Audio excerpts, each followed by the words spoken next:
Timmy!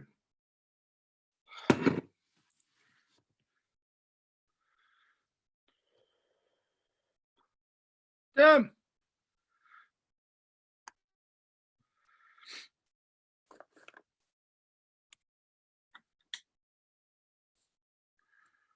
Can you hear me now? What's up, buddy? Here you are. Can you hear me? Oh, yeah, I can hear you. Good, good. Got on way easier this week than last time. It's because you're the first one here and your bullshit internet didn't get in the way. I think I've linked all that back to my Computer, right? that Chromebook. Yeah. So what's up, man? Much. It's good to see you. You guys Vacation been doing- beard and all. Oh, Dude, yeah. I'll fucking set. This is gonna be sweet. Margarita. 2 margaritas. Got to shake it up. And you got salt on the rim and everything. Got to go hard until next week. Then no alcohol. It's gonna be hard doing these without alcohol. Megan, look at this. Come look at your friend Jeffrey. Tim's created a monster. I Show never her used to drink. that salt on the rim. What's going on? Margarita. Backup margarita. Oh Lord! 2 in the shaker. 2 in the shaker cup. Got my ice bucket. Yes. On the rocks. Now I need to see you in like a coconut bra and a grass skirt. Hey, I got my salt. I got my salt right here to resalt the rim, and I got my little fruit. You are the real deal, Jeffrey. Real deal. That's good. That's good. Tim's rubbing off on me. I like it. Not a great thing. So what's next week? Probably. Are you recording all this live, or what are we doing here? Oh shit! I gotta pause the recording. Let's not do that. That works. I know last time we were on, we sort of had a conversation about just sort of mentorship and creating that pride and that ownership in your department and what you do. And we just got to run. Never mind. We'll see you when you get back. Yep, I'll come back. See you. All right. Hey, so welcome. That was Andrew Credo, one of our instructors. Caught a run. He was gonna take over the lead, but we got the gang here again. Engine House Training, some other guests and friends from around the world, country at least. Maybe not the world. That's a bit of a stretch, but Engine House Training live podcast number 11, I think. That doesn't matter, but yeah, as Mr. Credo said, it's going to be on leadership and mentoring, and the direction he wanted to kind of take it was, when you're new, establishing goals and expectations for our new members. So, Jared, calling on you. I hadn't seen you in a bit, man. We took a couple weeks off. How you been? And I'd love to talk about your guys' probationary book and kind of see what else you expect from your new members. Good. Everything's good down here. Same old, same old. Still dealing with some stuff just like everybody else is. So for us, our organizational process, we have a probationary book. And that book outlines all the skills, the baseline skills that we want them to know, that we want them to perform and to be proficient in. The book also has at the end of it's broken up into 6 modules. At the end of every module, there's also a portion that we challenge their brain. We want them to study line of duty deaths. We want them to interact with the crew. We want them to buy into the other crew members as individuals, not just on a professional level. So we kind of delve fairly deep in some of that stuff. With that said, our book is, it is completed. It's not just a checkbox. So it's not a one and done. It's not just for the sake of going through the motions. It's actually done by the entire crew. The entire crew buys into that individual, buys into that book, and completes it. By the end of it, we've had guys that have turned in like 1,300 page probationary books.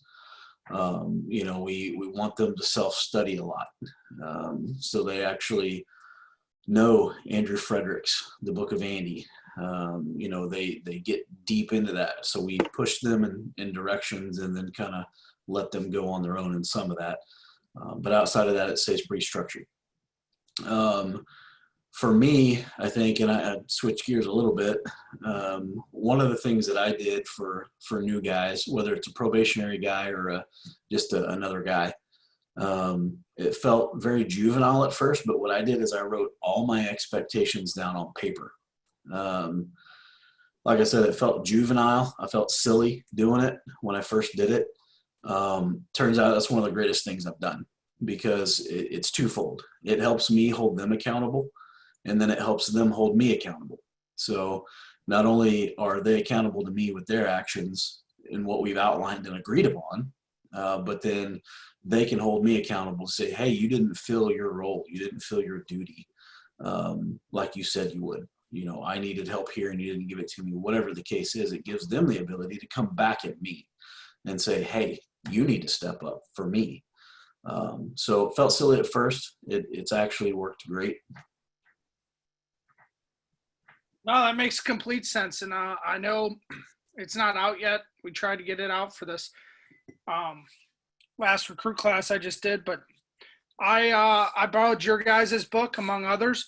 And I got some of the stuff from Chicago, and I'm going to kick it to Jared here in a second. But I think those books, as far as getting everyone on the same page, specifically if you have a new company officer that's never broken a new person, or guys don't know where to start because maybe they're not instructors,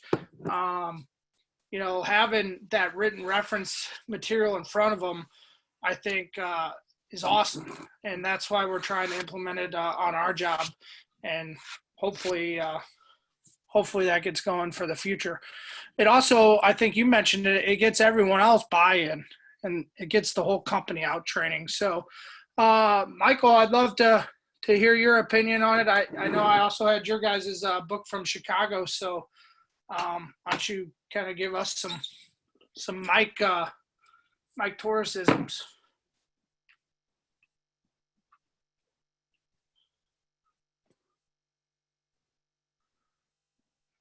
You hear me?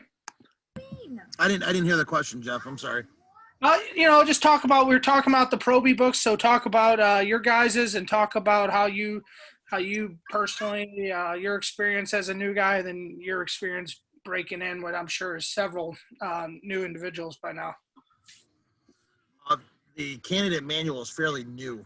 The last couple classes, I can't tell you exactly when, but it's fairly new. We never had any guidelines. It was more like on the job training. Hey, this is how shit's done. This is how we're gonna do it, kids. So on and so forth. Totally fine. I mean, obviously, prior to most of us in the fire service, I would say back in the day, they were doing more consistently fire runs, more fires. It slowed down a little bit. I mean, we're still getting a fair amount, but it not like the volume they were getting back in the day. So, I mean, books and logs and candidate manual they really didn't suit them. It didn't really fill a void or a need. It was more of on-the-job training, and what we don't have anymore, which I think is more important than a manual, is mentorship. There is none. I don't know why. I don't understand. I just don't get it how we lost our way to that. I mean, I wouldn't be here. I wouldn't be teaching. I wouldn't know guys like you. I wouldn't have experienced half the things if I didn't have a mentor that was taught me tough love through training as a fireman. I would have never known one thing. If I didn't have him, I would be lost. I wouldn't be where I'm at right now. I owe a lot to that man. And being that mentor and then losing him was like, man, it's like walking in the dark. It's like the blind. I literally felt like I was blind, and I'm trying, metaphorically speaking, trying to find my way through things, and I had a hard time. And, not having that person to hold your hand, walk you through stuff. Hey, kid, always have a watch on, always have a black pen in your pocket. Make sure you're always looking busy. The small things. I call it the survivability things that survive in the firehouse. I'm all about, a new guy coming to the firehouse. We got a new candidate. He's brand new, super green. his last day was yesterday. And you know, I didn't stop talking until around 6 o'clock at night. The guys were like, dude, Mike, that's enough. Shut up. I said, okay, all right, George, you get a break today. So we're done at 6, you know, but he still had to do watch and all that other stuff. But, you know, sitting there, I mean, you probably only got 20% of it. We're going to do it again tomorrow, obviously, and the day after, you know, so on and so forth. But, I mean, showing these guys and having them understand stuff, I'm not saying I'm against the whole candidacy manual and checking the boxes, but people treat it as such. Like Jared said, I feel like some people are just checking the boxes for no reason. They're not putting the time in. There's no buy-in factor. I feel like the guys that we've learned from and guys that I learned from on the job, there was a buy-in. You know, there was always something that made sense, and it really, like I said, I took a lot of that away, and you kind of do yourself a favor. You kind of find more mentors or more people you like to follow, and you take this from that guy. Well, this guy really sucks at that, and this guy sucks at that, but he's really good at that. You take them all, and you become your own. And you know what? Surprisingly, when somebody say, Mike, you know, I really look up to you, so on and so forth, that blew me away. I was totally not shocked for something like that, you know, because I sit there and sometimes I still look up at other people. I don't have all the answers. I don't know it all. I make a ton of mistakes, but I tend to try to learn from them as much as I can, and definitely not embarrassed to do so. So I think so much with the candidacy manual, the mentorship, I really think we need to, I don't know, make a comeback. Like we need to have like a program. I know Wheaton Fire Department, that's by us. A friend of mine, Mike, they had a great mentor program. You know, they literally, you know, had a person, an individual, and you mentored them. You were paired up with that individual. And if you didn't like that guy, you find that right fit. Another friend of mine, I love it, Jason Demas, he has a card. It says, "You're my leader." And on the back, until it's revoked or taken away. And he gives it to the guy he believes in, that's his leader, unless you blow it, and he takes it away. I mean, it's silly, yes, I know, but to me and to them, it means something, you know. So, like I said, I'd like to get back to a little bit more mentorship. I don't know why it's gone, but it definitely has to come back. It's cool you bring that up because that's the direction we wanted the show to go. You know, Mike's in on the behind the stage stuff with the text I send. I know a lot of you aren't, but I'm pretty vague with the subjects and how we're going to go for a reason, because I kind of just wanted to fall how they may.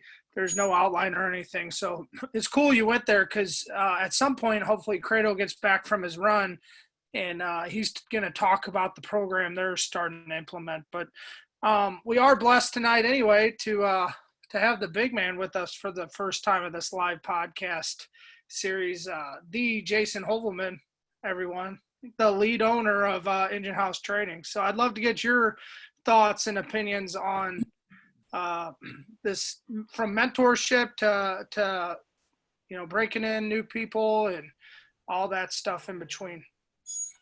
Yeah, Mike and Jared brought up some really great points, and I think the manual's good for a template to be able to refer back to, kind of like Jared talked about, and to when they're by themselves to know what's coming. But the longer I've been an officer and the more I see things that work, it's got to be organic. It's got to be something that, you know, you can't, when you talk about mentoring, you can't just throw anybody in that role to mentor a new person. There's got to be someone who's willing to do it. When you look at the definitions of true, you know, you break down coaching versus mentoring. Mentoring is reciprocal. It's not one way. And it's not, hey, I'm going to pick you to be my mentor, because that person might not have those skills or the desire to mentor somebody. But what I've found is that if you create an environment, and Mike kind of alluded to it, where he's talking to the person ceaselessly, that's a mentor. Whether that individual who's new is understanding that or not, you know, things that we do from my perspective is way different than it was as a company officer. To me, the company officer is they're the deciders on which way the members on the department go, and the senior people on the department. Those are the two most important positions in any organization. The fire chief, to be honest with you, I've learned this, has little to do with how people are shaped, formed, and mentored outside of providing direction to officers and giving them the resources to do it. My interactions with those individuals is limited because of my job and theirs. So when they come in as a new employee, they do a 40-hour work week where they get indoctrinated into the system, and then they do some ride-alongs. But they do spend some time with me to, and we talk about things. Hey, Jeff, I got somebody at the door. I'll catch up. All right. I was gonna say, come in. All right. So, hey, we'll get back to Chief Holman in a second. Kyle Sanders, since this is the last day, literally, you're going to be able to talk about this. As a firefighter, what did you do? Just, I know you don't have any formalized mentorship program, and I know your role is getting ready to change.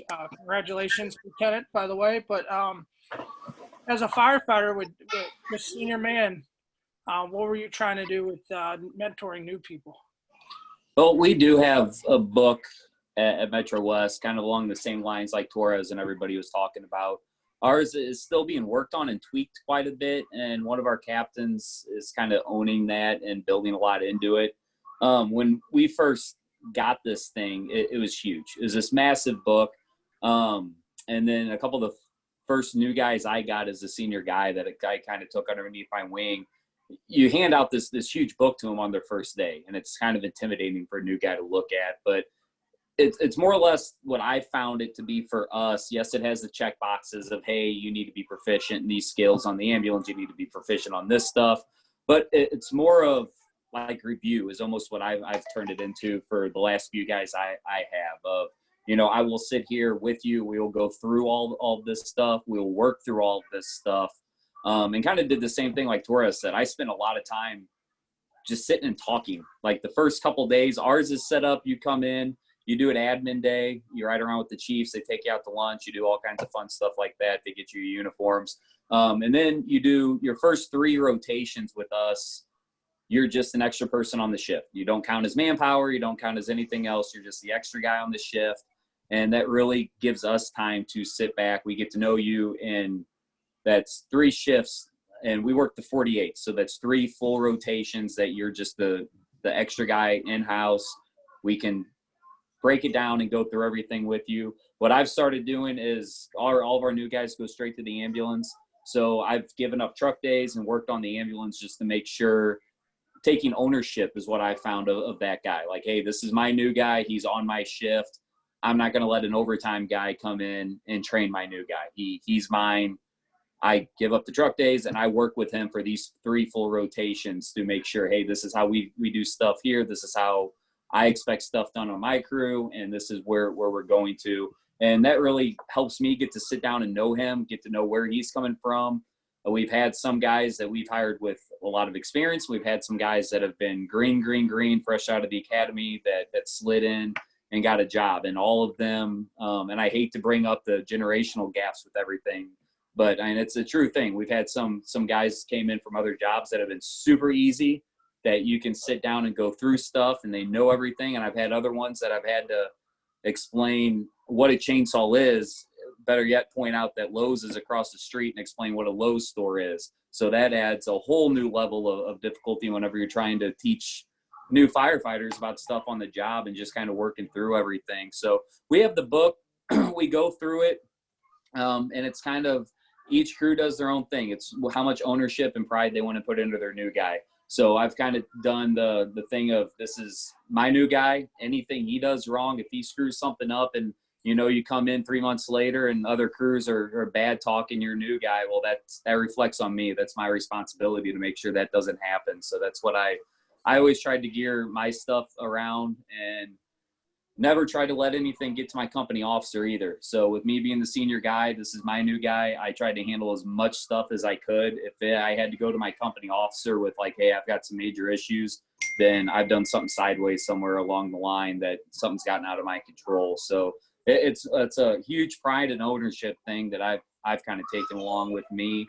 And a handful of our other guys have done the same thing of just trying to own it. So, but we have the books, we follow them.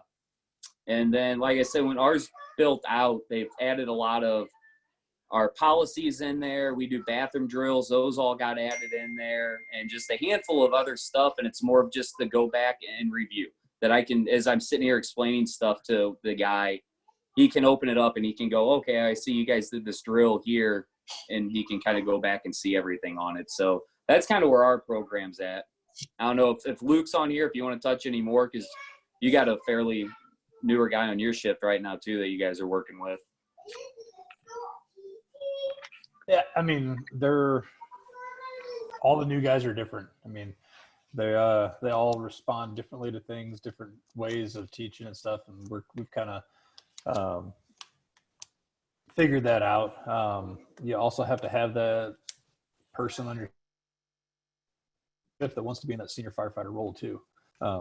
So just because you have that has to be a desire, like you were saying, Chief, there, as far as being the mentor, you have to have that desire to be the mentor. You can't force anyone to be that position. So having someone to step into that role and take on that is huge.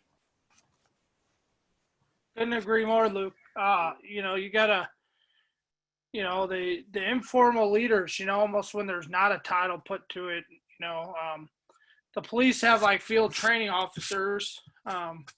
No, it's not a great time to bring up talking about the police, but they have field training officers, and we don't have any designation on my job, but that kind of falls on the senior man in most places. And I saw him pop in. I hadn't talked to him. I'm glad he's here. Josh Webb, I'd love to hear what you guys are doing down in Louisville. I know you're a guy with some time on, and I'm sure you've broken in plenty of new guys in your time. So I'd love to hear your perspective on this. Putting you on the, yeah, I can hear you. I'm putting you on the spot, Okay. brother, but welcome. Thanks for coming back, my friend. Yeah, I kind of came in late. Assume we're talking about from the title, leadership and mentoring. Yeah, we're kind of talking about guys talked about if they have any kind of like rookie books or probationary books, and what you're looking to do as a senior man, because I know you got to carry some weight down there by now. So keep it around him. Yeah, I hope so.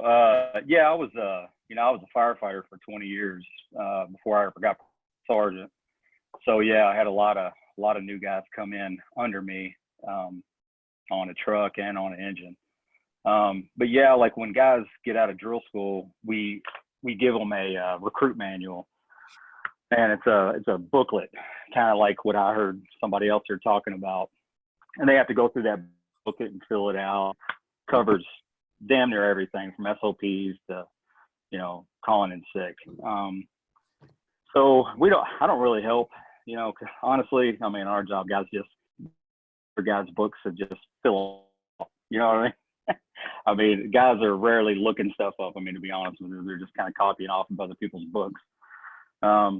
So we just work with them in the firehouse. It's more just kind of getting acclimated to working with 4 to 8 to 10 to 12 other guys in a firehouse. I mean, we get them out of drill school and they're in there with 50 dudes broken up into teams of 10 or 8 or whatever they had, and they drill school think well, I'm a firefighter, and they haven't even worked a full 24, much less 10 or 120 over a year, with guys that all different beliefs and religions and everything else. So really just kind of acclimating them to that is kind of hard, not even to mention the whole tools, guys that we're getting on now. I mean, they've done anything with tools, like I was telling somebody the other day, we almost have to back up our training with these guys, where when used to they came in, we was getting guys that were in the trades, now we're getting college kids, and I'm sure that's a problem everybody's dealing with. So we have to kind of back up and start training them where their dad should have been training them when they was like 12 years old. Like, this is a hammer, this is how you hold this tool, this is a metal cutting blade, this is a wood cutting blade, just all these little things that I didn't really think about. I grew up working, so I expected everybody else to know that stuff. So really just kind of working with them on that stuff, and then what they're supposed to be doing. Most times when they come out, they're riding on an engine, we call it riding the line. So they ride behind the captain, and they're pretty much glued to that, all the time. And they know that they're supposed to be with them. And we just kind of tell them, what they need to be doing, how to lay lines, or then if they're on a truck, what to bring in on different responses, be it an elevator or, whatever, what they need to be carrying. So yeah, man, it's just kind of attaching yourself to that person, trying to like really figure that person out and where they're deficient, and trying to bring them up the line of the company. Yeah, I don't really have any. No, that's perfect. And, I realized that a few years back as an instructor, and we got a ton of instructors here, from all over the place, not just Engine House. And if you're going out teaching, you got to break the stuff down to the simplest element. We had this, I didn't know until after the fact, but our fire chief was out on the roof of headquarters because his office is on the second floor, and he was watching me teach ventilation. And I always start ventilation, on the props using axes, get good swinging the axes. And he actually pulled me aside, and he's like, looks like you had issues teaching these guys how to swing axes. So, but if you don't know, you don't know. I mean, I was fortunate to grow up in the fire service and have a dad that worked, but quote unquote, I'm a millennial, but I'm on the early end of that. But a lot of people coming on never had that. Their dads, their whole career, hired people to cut their grass and fix things and all that. So, you can't take, and I'm not the end all be all with all that stuff, but you can't take that stuff for granted. So that's an excellent point you brought up. And I believe Sanders brought it up as well. So I'd like to kick it back to Jason to get the rest of his thoughts. And then before we loop back around to some more stuff I want to get on to, I'm going to put Hannah on the spot just because I know she's a newer member. And I believe we had Dayton. If you don't mind, post in the chat. The chat is open. If you don't mind, I believe you're also newer into the fire service, or at least full time. So I'm going to have some questions for you members as well. But Chief, if you wouldn't mind picking up where you left off when your doorbell rang. Yeah, my 22-year-old ordered food and didn't come get it, so I had to get it for him. Talked about that back to he couldn't, anyway, I'll shorten it. But the bottom line is, when you're talking about mentoring, coaching, and developing new members, from my perspective, the biggest impact is going to be made on these people by the senior members and the company officers. What we did last year, and what my primary goal is when a new member starts, and it's similar to what Kyle explained with how they deal with lunch with the chief. I bring them in my office, and I've got a whiteboard, and you probably saw a post late last year, early this year, and it's got a lot of generic bullet points on it. I take Kurt's Isaacson's "It's Worth the Risk," and I put it up there. And I kind of got slammed for that by some people, but it's not about crossing the threshold. And I'll argue with anybody that when you talk about leadership and mentorship, fighting fires is the easiest part of an officer's job. It's dealing with the members and risking reputation, risking friendships, risking a number of things, comfortable, convenience. I always tell people comfort and convenience leads to complacency. As an officer or as a firefighter, being able to do the hard things with people is where you're going to be most courageous and where you're going to find the most difficulties in the fire service as a leader, as an officer. But what you've got to do from my level as a chief is to get members to buy in. It's got to be important to me too. And so one thing we did do last year, and this COVID thing's put a little bit of a crank in it, but it was incredible the impact that it did have. And it's shown today in a fire we had. But myself and our shop steward, took the 4 newest members last August to water in the fire conference in Pensacola, Florida. And I've not been on a fire truck in, man, I don't know, 6 years, 7 years, something like that. So I'm not going there because I still fight fires. I'm going there because for us, and everybody that's talked tonight so far has alluded to this, is about getting people in the right frame of mind and teaching. And there's no better way that, listen, your members, when they come on, they're going to drink somebody's Kool-Aid. They're going to buy into something.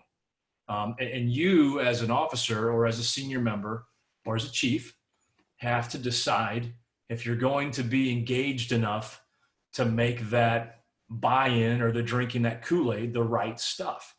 And that takes work, and it takes effort, and it takes guys like Mike Torres talking a guy's ear off day in and day out about the right things. It takes people like Josh Webb and Tim and everybody on the screen that's got time on the job, sacrificing a lunch or a dinner or a breakfast to have a discussion with somebody or to show something new, or to have patience enough not to demean a new member that doesn't have familiarity with those trade skills. What is a squirrel cage? We look at it and laugh, but it's a legitimate question for somebody who's brand new in the service that's never been exposed to that. So what we did was we took those 4 new members to Pensacola. We set in there my one rule while we were down there, 2 rules. Don't post anything stupid to social media while we're down here. Okay. Get the chief in trouble. But number 2 is you had to take more notes than me.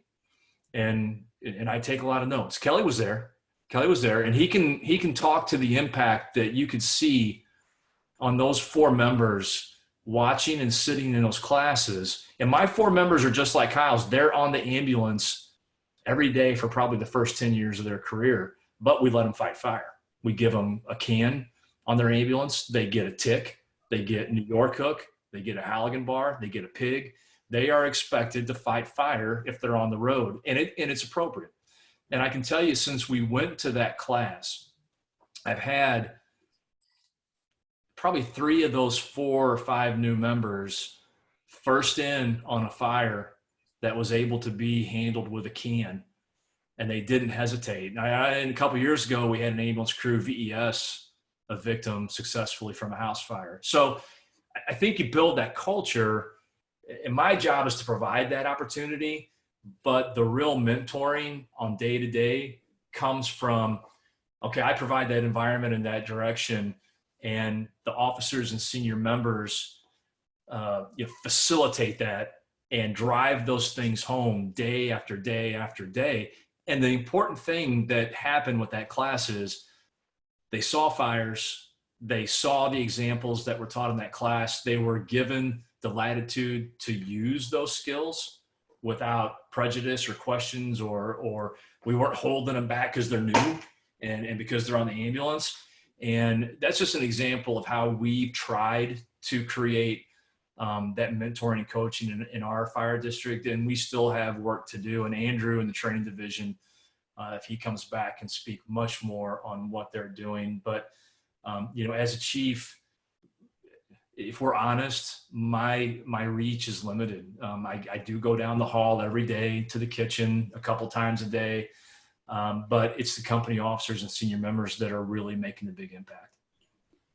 Yeah, I think that's a good point, Jason, and especially the bigger the organization, the less impact the chief has in, breaking in the new members and mentorship. And I think everyone brought up great points about,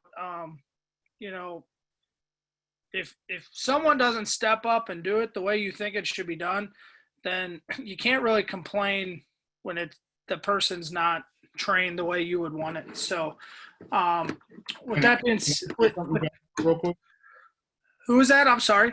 Scotty. Hey man, you've been in and out. You got something to throw in? Go ahead, Yeah, Ken. I'm good. I got kicked off real quick, but I'm back now. They were doing us a favor.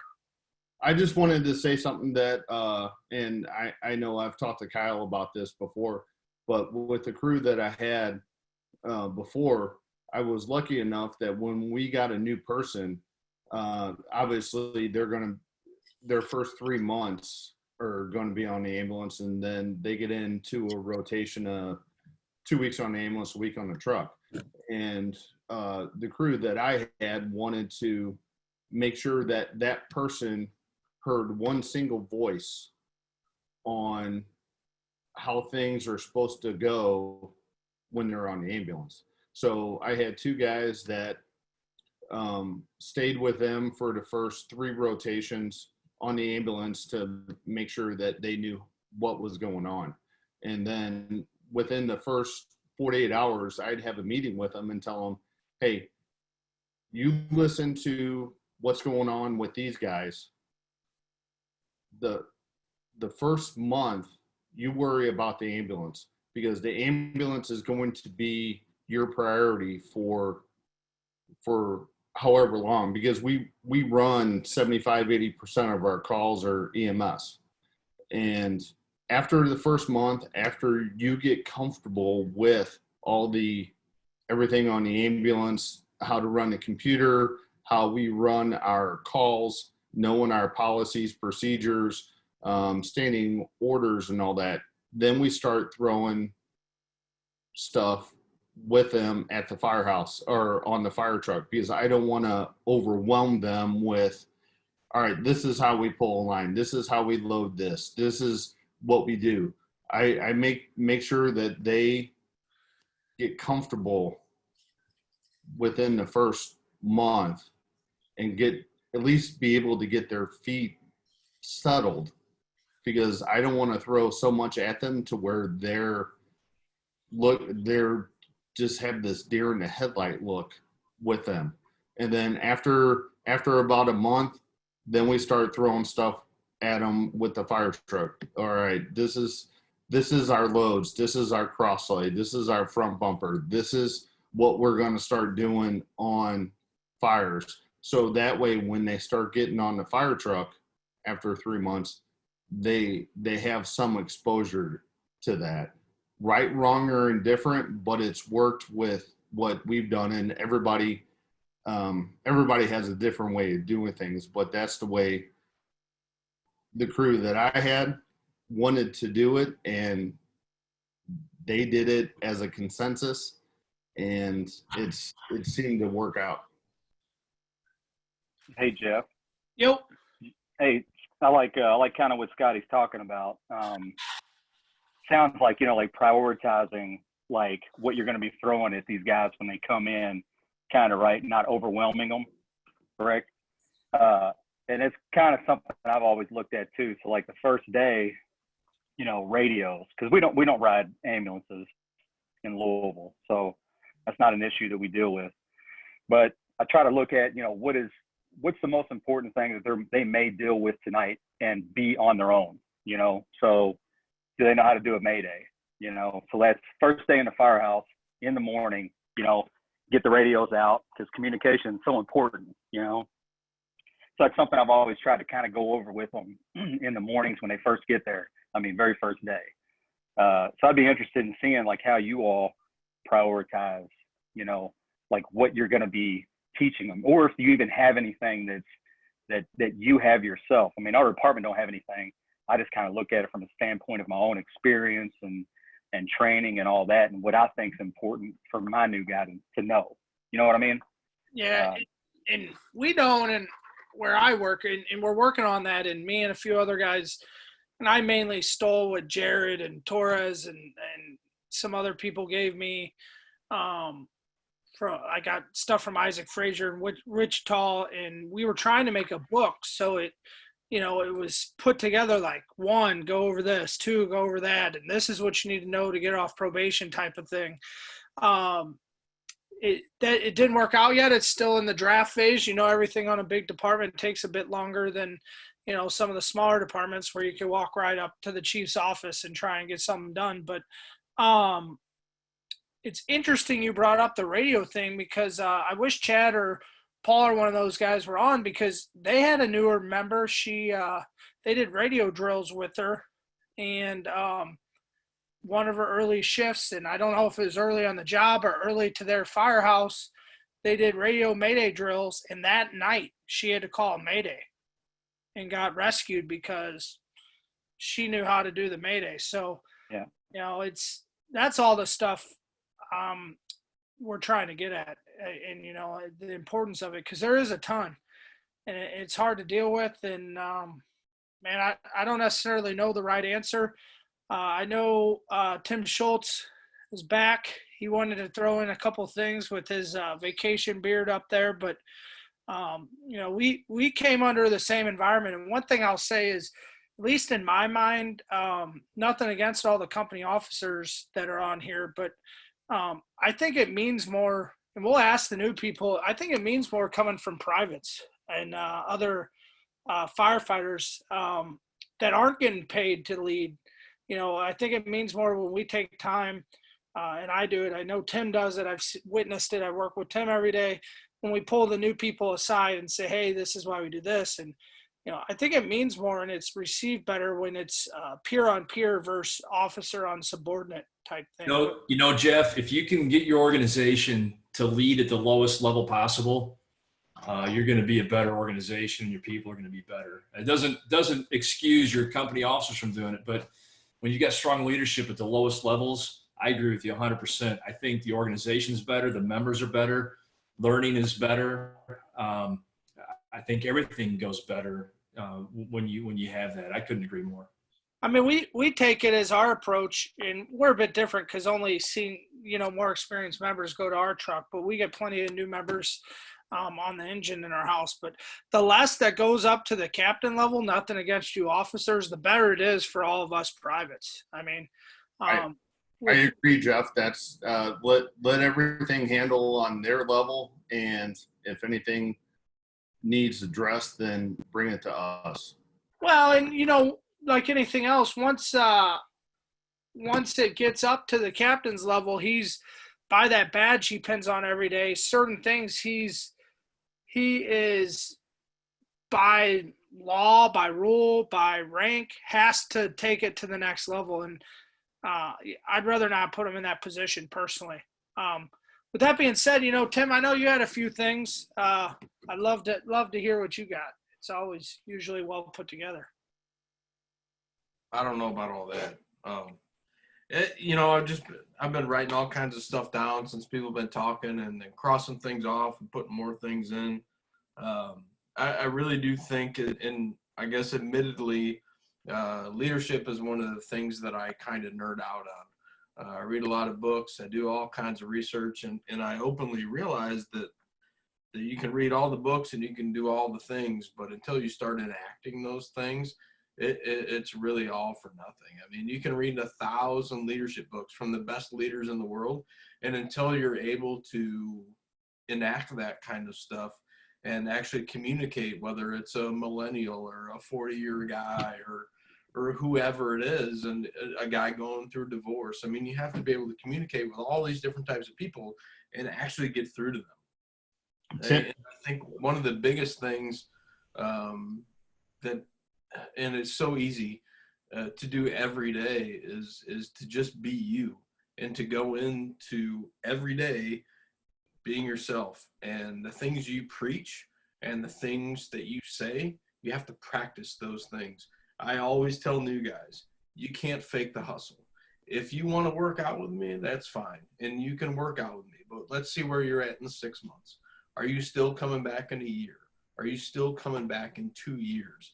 And those things just can't be faked. One of my biggest things is making early relief. And I know Jeff kind of backs me up on some of this stuff. That's what we do as a department. You know, most good guys make early relief. So I make sure that I am there the earliest out of anybody, or almost anybody. 6:30. I mean, that's an hour and a half early, and that's one of the things we preach. And I try and practice that every day, because I think at face value, that gets me buy-in from some of these new guys. Like, this dude's got, 10, 11 years on. He's been telling us to do these things, and he's still here actively doing these things. So that's something that I try and do to at least get a little bit of buy-in. And I know Webb talked a little bit about guys not knowing about saws, and we had a guy that I was explaining a ratchet strap to him, and he's like, "What the fuck is a ratchet strap?" Man, I couldn't quite wrap my head around that. But at the same side, for me, being a senior guy and somebody who's trying to teach these guys, there's so much low hanging fruit for me there. I can teach him so many things and show him so many different things just with these tools that I don't even really have to think about it. So yeah, it's frustrating that they don't know these things, but it's also an opportunity to where, like, I don't even have to put effort into it. I can show them what a ratchet strap is and a saw and all these other things, and try and get them caught up relatively quickly without putting a ton of effort in. Right. And I think One of the first books that I read when I got promoted to lieutenant was Chase Sargent's From Buddy to Boss, because you go from being one of the guys to walking into the room and you're wearing a white shirt or gold badge or whatever each department does, and all of a sudden everybody stops talking because one day you're one of the guys and the next day you're, oh, wait a minute, you're my boss. So that was a good book that I read that helped me out. Yeah, no, that's a good. I've heard that book mentioned before. I've never read it, but I'll definitely put it on the list. Thanks, Scott. Tim, what you were talking about, the good thing is with all that stuff is, I mean, you pick up stuff along the way when you're trying to teach new people stuff, and you got to be that much more on your game. So I definitely appreciate it. And Jeff, I do think one of the last things I wanted to point out, and I wanted to go out of my way to point this out, just the little bit that I've met with Chad and spoken with Chad and his guys in Kansas City. One of the first things Chad always does is points out things that he's done wrong. And I think that automatically brings the level of barriers that people have to hop over down a little bit, because they know that they're not talking to a person who's perfect. And if you even go back and listen to these podcasts in the past, I've asked him a question. He goes, you know what, you're exactly right. And one thing I've done where I've done that wrong is this. And then he goes back and he follows up with a great teaching point. And rather than getting people to shut off and say, well, this guy's perfect, they say, okay, this guy's not perfect. We can still talk. We can still communicate. We've got things in common. And that's something great that Chad does that I haven't seen a whole lot of people do, that gets really good buy-in. And the whole point of getting buy-in is to teach. And that's kind of what we're talking about here. So I just wanted to point that out. I know Chad's not even on here, but he does a great job of doing that. And that's definitely something that I'm going to try and do moving forward, to kind of break barriers down and get people to relax a little bit. Just point out things that I do wrong all the time, because we all do. Nobody's perfect. So that's all. We all have a lot of admiration for leaders that are willing to accept their mistakes and willing to say, hey, this is what I learned. Don't go down this path because I've been there. One of the greatest things, I had a certain individual that was transferred to my shift, and he had said that he was looking forward to learning from me. And I said, man, you're not going to learn anything from me. We're going to learn together. We're going to do it side by side. And to see the change in that person's persona and the reputation that I had at the time, to see that demeanor change was eye-opening for me, to go, oh man, this is what this guy needs. But it also applies for a lot of others. So you're not on this perch, right? You don't stand up here and point and direct. There's a time and place for that, but education and training is not that. Education and training is you're there with them, you're learning it with them. You're not teaching it to them, you're learning it with them. And doing it with humility, I think, is a huge thing. Right. And yeah. I've made sure that I've taken every company officer that I've worked for, I've taken the good, bad, and indifferent and put that into how I'm going to be as an officer. They did this good, but this guy did this bad, and I'm going to make sure I don't do that, and so on and so forth. Everybody that's coming up through the ranks needs to make sure that they pick something up from the officers that they've worked for in the past and apply it to their leadership qualities, their leadership philosophies, or whatever. No, yeah, all good stuff. It's appropriate, Jared, that you talked after Tim because you guys are like permanent roof partners for engine house training anyway. You know, and I would like to point out one thing: like nobody wants to work out with Tim. Like Tim, let's go work out. He's like, we'll do 200, 225 clean power cleans for time. I'm like, are you fucking kidding me? You trying to kill me? So like. But I get that. So it's all been good stuff. And up until this point, we've been concentrating on, more senior members and instructors and captains and chiefs and lieutenants. But I kind of want to get the firefighter perspective. Yeah, real quick before you go, and I'll shut up. But the one, I want you to shut up. You're the smartest guy on here, Chief. not even close. I want Not you even. to shut up. But everybody's got great points. And the thing that I've learned that's been the most valuable to me as an officer, who you talk about learning from other people, is being able to listen.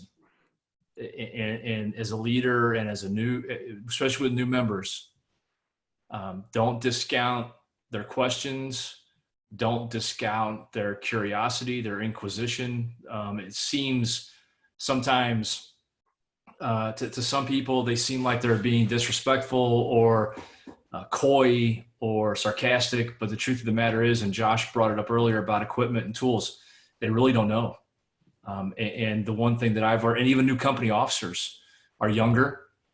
They're coming up, millennials are not who some people think millennials are. We're in a whole new generation now that we're hiring that are not millennials. The millennials are getting promoted now. And so if I could leave you here, and I won't say any more tonight, is just to really listen to what your people are talking to you about and what they're asking you about, and be in tune, no matter how ridiculous it might seem to you. To them, it's a really important thing. And now I want to hear what our younger people have to say. Thanks. Jason, we want you to contribute more tonight, so you don't have to be done. So before we kick it to a couple questions I got for Hannah and Dayton, if he's still on, I want to hear from one of the smartest of the two smartest firemen I know on here, Torres. We haven't heard from you in a while, and see if you got anything else to add, or Josh, before we kick it to the younger members. Got anything, Josh? Otherwise, I'll go, I guess. No, go ahead, Torres. Hey, Josh, isn't Torres the smartest guy you know? That's a private? And the best looking. Yes. Definitely the best looking. Yeah, I'll go. You know what? Nothing. Finally, one thing you guys got correct. Good looking. Allegedly, right? Allegedly, this is correct. My wife says it. That's all. That's all that counts for me. It's only because I hadn't had a haircut in like 7 months. I'm a holy fireman. Look at this. Yeah, I got it too, brother. Right here. Every time I get a haircut, I got less and less hair. More forehead, less hair. Yeah, you'll get used to it. But I'm not a rank, obviously. I'm just a fireman. I'm very proud to be just a fireman. Eddie Enright has a speech he gives. It's called Just a Fireman. It's great. Look it up. It's hard to find. I think I can find it somewhere if somebody's interested in reading it. But I like to, with this new guy that we got, he's brand new. Like I say, he's super green. He's never been in the fire service. He's 37 years old. He's a grown-ass man. I mean, you're trying to teach this person, this is what you're going to be doing for the rest of your life. You know what I mean? So we gave it to him. My perspective is, Jason said it. Listen, I empower you. Like, there's no stupid, there are no dumb, pointless, senseless things that you can say. I don't care what it is. Talk. Say anything. I don't give a shit. You see something weird on a fire ground, say it. I don't care. More eyes are better than one. I will not tell you to shut up or treat you like, because you have a cup of coffee. That's how long you spent in the firehouse. a cup of coffee. I'm not going to treat you like a piece of shit. I'm going to treat you like a human being because that's who you are. And you're going to have something to offer. As soon as I put you down, you know, I'm all about hazing. That's fun. That's giggly. You know, we have a good time with that. But I think guys take it a little too far and they abuse the new guy, quote unquote, the new guy. You know, I feel like, you know, hey, kid, the only job you have is, you know, make the coffee, clean the toilets, and that's it.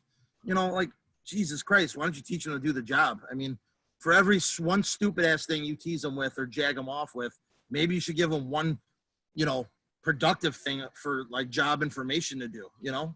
So you can jag them off 10 times. Well, you just gave them 10 points on the rig, you know, from why our hose loads are this, or why do we have these tools, or what day of the week we clean the, you know, clean the ladders, what side do we clean the compartments on, blah, blah, blah, blah, blah. These are things that are important. I feel like I said, we're almost like defunding the firemen, the new guys. That's what we're doing. We're cheating them.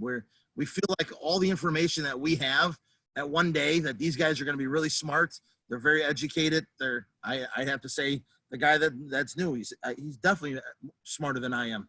And I'm not intimidated by that, meaning a lot of guys see it as like, well, this guy's going to get promoted over me because he's a better test taker. He is smarter. He is better at taking these tests.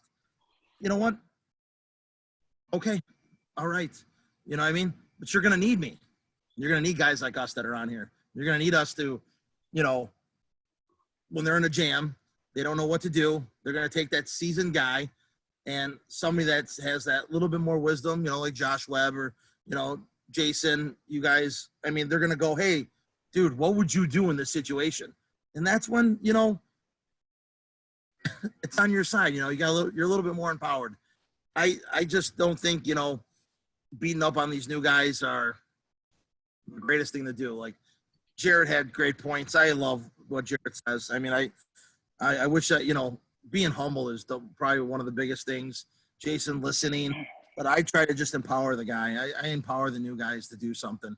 And me as a fireman, you know, you get jagged. I literally, you just deal with it. You hear the stories like, hey kid, don't, you know, shut up. You know, I crawled more hallways than a toddler. You know, you hear all the kinds of the sayings. You're like, Jesus Christ. Okay. I got it. Teach me something. You know, I want to learn something, you know, show me something new. And you know what? There's going to be that one individual or two or more. They're going to go, you know what, kid? All right, let's go do something. And that's the ones you cling on to. Those are the ones are the 1%ers that you they were just looking for you. You know, they were searching for you to ask them that silly ass question to get off their ass and go, all right, kid, here we go. I got 20 plus years and I'm going to give you all of it. That's what you're looking for. And they're out there. Like I said, they're just empower those new guys. Give them a little power. Let them know that whatever the hell they got to say, even though it's probably ridiculous, love them for it. Just let them talk. Let them talk. And, man, don't let them shut up. Let them keep talking. They're going to be like 6-year-olds. You know, Dad, why, Dad? Why are we doing this? This is why. This why. And that's why. Dude, you're going to love it, you know. So just don't say because I said so. You know, don't say that. Or, God forbid, this is how we've always done it. I'm going to backhand you, for Christ's sakes. So a couple interesting points. Mikey, is Tim and I say all the time, you know, whether we get promoted or not, you know, the department needs good senior men. Like it's the backbone of the fire service. So, you know, I've never taken a test, and you know, it might be a long time with this COVID before I do. So I'm just going to be the best at what I can be and try and help everyone out as best I can. You know what, Jeff and Mike, just real quick, you know how great it is for an officer and how much more you can get done when you can go to a senior person and say, hey, can you talk to the guys and gals? We need to shore this up, or we need to do this. Can you take this message and go get this done? Because they're going to take it a lot different and better from a person like Mike or Jeff or a Tim than they are the chief or the captain even sometimes coming in. There's just some messages that need to come from their peers that they're willing to do it because the peer says that's what we're going to do. This is because they can put it in a different way than what the officer can do it. And it's invaluable to have those members. and I know a lot of you engine house guys, especially Tim, you guys know Mike Corson, he teaches with us from time to time, but that's how he always ran his shift. Like, he'd talk to the next senior guy in front of him, be like, hey, talk to so-and-so, make sure this goes down like that. He very rarely had to address anything. I mean, Tim and I talk one way or another, the backbone of the fire service is the senior man. And, we gotta uphold that standard, whether you get promoted or not. And it's an honor and a privilege. And, I love it. I love, and I'm nowhere near as senior as some of these other guys on here, but I love helping the new guys every way I can, from going down and teaching academies to answering questions and helping them with the engine house. Jeff, you know what? The only really big problem I'm having, and it's still hard to not justify it. It's really hard to explain to us. Maybe I have a difficult time understanding it, I guess. I don't understand a few things that are said by new guys or said over a 5-year period. I ask, why don't you want to be busier? Why don't you want to go make some more runs, make some fires, actually learn the job you actually signed and swore your life to, basically, swore oath to. And the response are a lot of things are, well, it all pays the same. If I'm, catching still alarms at 300 miles per hour at the airport versus a guy who's, banging it out in a shit neighborhood and getting his ass kicked in 20 plus runs a day, maybe getting a fire or two out of it. It's very hard. I don't have the correct response, and I don't know where they're getting that shit from. Like, I don't understand why you chose this profession, the profession that all of us here are 1%ers that love. We are, it means something. I don't know. I believe all of us, when we took that oath, volunteer, career, part-time, even when I was a volunteer, there was that oath, that commitment that it is for somebody else, not, something more than just you. And I'm sacrificing my life for complete, utter strangers. And it's a hard pill to swallow when I hear that. It all pays the same, Mike, don't worry about it. And the other one is, they're never going to remember you when you retire. And part of that is true. I get it. They're never going to remember who you are. It's very hard. It's a hard pill to swallow when I hear these things. If anybody's had any experience, by all means, if they know how to combat something like that, I don't. I have no ammo for that. I really don't. I got something for you, Mikey, but I want to kick it over to Jared because I think what you're asking is they're asking why do what we do, and Jared's got some good answers for that. So I think anyway, Jared, take it away. I'm like Mikey though. I love everything you say. Oh, well, I can keep a bluff on some of you guys, I guess. No, to address the one thing real quick, Mike, is it took me a long time to realize not everybody's cut from the same cloth. Some guys do it for the love of the job. Some guys don't. That's just all there is to it. And to address that, you just mandate that they perform to a certain level. Even if they don't get it here in their head, they're going to look like it on the fire ground. That's my only solution. But no, the one thing I wanted to address was something you said, Mike. They're going to be like a 6-year-old asking why. I wanted to share a failure that I had as an officer. I had one of those guys come in, and it was constant. And the guy he wouldn't shut up, literally, like you were saying. He just wouldn't shut up. And it didn't matter the subject. It didn't matter what it was. He just wouldn't shut up. So my solution to that I came to in my own head was, okay, it doesn't matter where his head is at or what his mindset is. He's going to perform like he gets it. So I essentially said, I set out, here's where I want you to be. Here's what I want you to perform like. Here's what you're going to look like on the fire ground. It worked. He performed great. He looked like he knew what he was doing. You put him on a fire scene and he was good until that small variable came in. And when a small variable came in, I could see smoke. I could see wheels turning. And what I completely failed at was the why. I didn't answer the why. I didn't give it to him like he needed it. And in tears in the office one day, I'm boohooing my eyes out to this guy because I watched him fail and it was my fault. It wasn't his. it was my fault that he failed because I didn't establish the why for him. I didn't build that in. It's cool to teach a guy how to pull a cross lay, but he needs to know everything about it between what happens in this situation if this goes wrong, or, you know, all those variables. So addressing the why is cumbersome. Man, it gets tiring at times. It gets to the point you just want to throw your hands in the air because you've worked for, 20 years, in my case, 16 years to build that why for myself. And now this dude wants it in 5 minutes. That's hard. It's hard to swallow. So don't get frustrated. Share the why, build it in for them. And at the end of it, you're going to have somebody who performs well. You're going to have somebody who looks like they perform well. And you're going to have a critical thinker. You're going to have somebody that on scene or even in the station in certain situations, they're able to adapt. They're able to fix problems on their own or understand something bigger, understand the bigger picture because they have a why and they have that foundational knowledge instead of just performing like robots. And Jared, I think there's a lot to say to that because there's some that we get in the firehouse that we have to teach them life skills.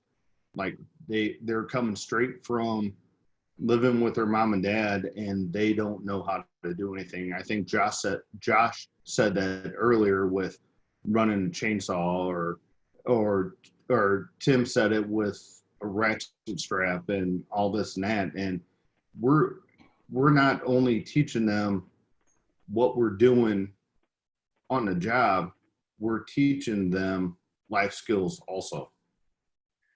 I agree with that, and I'll kick it to you in a second, Josh. Tim and I work for a department, I'm sure, where sometimes we get new people on that never had a father role model in their life.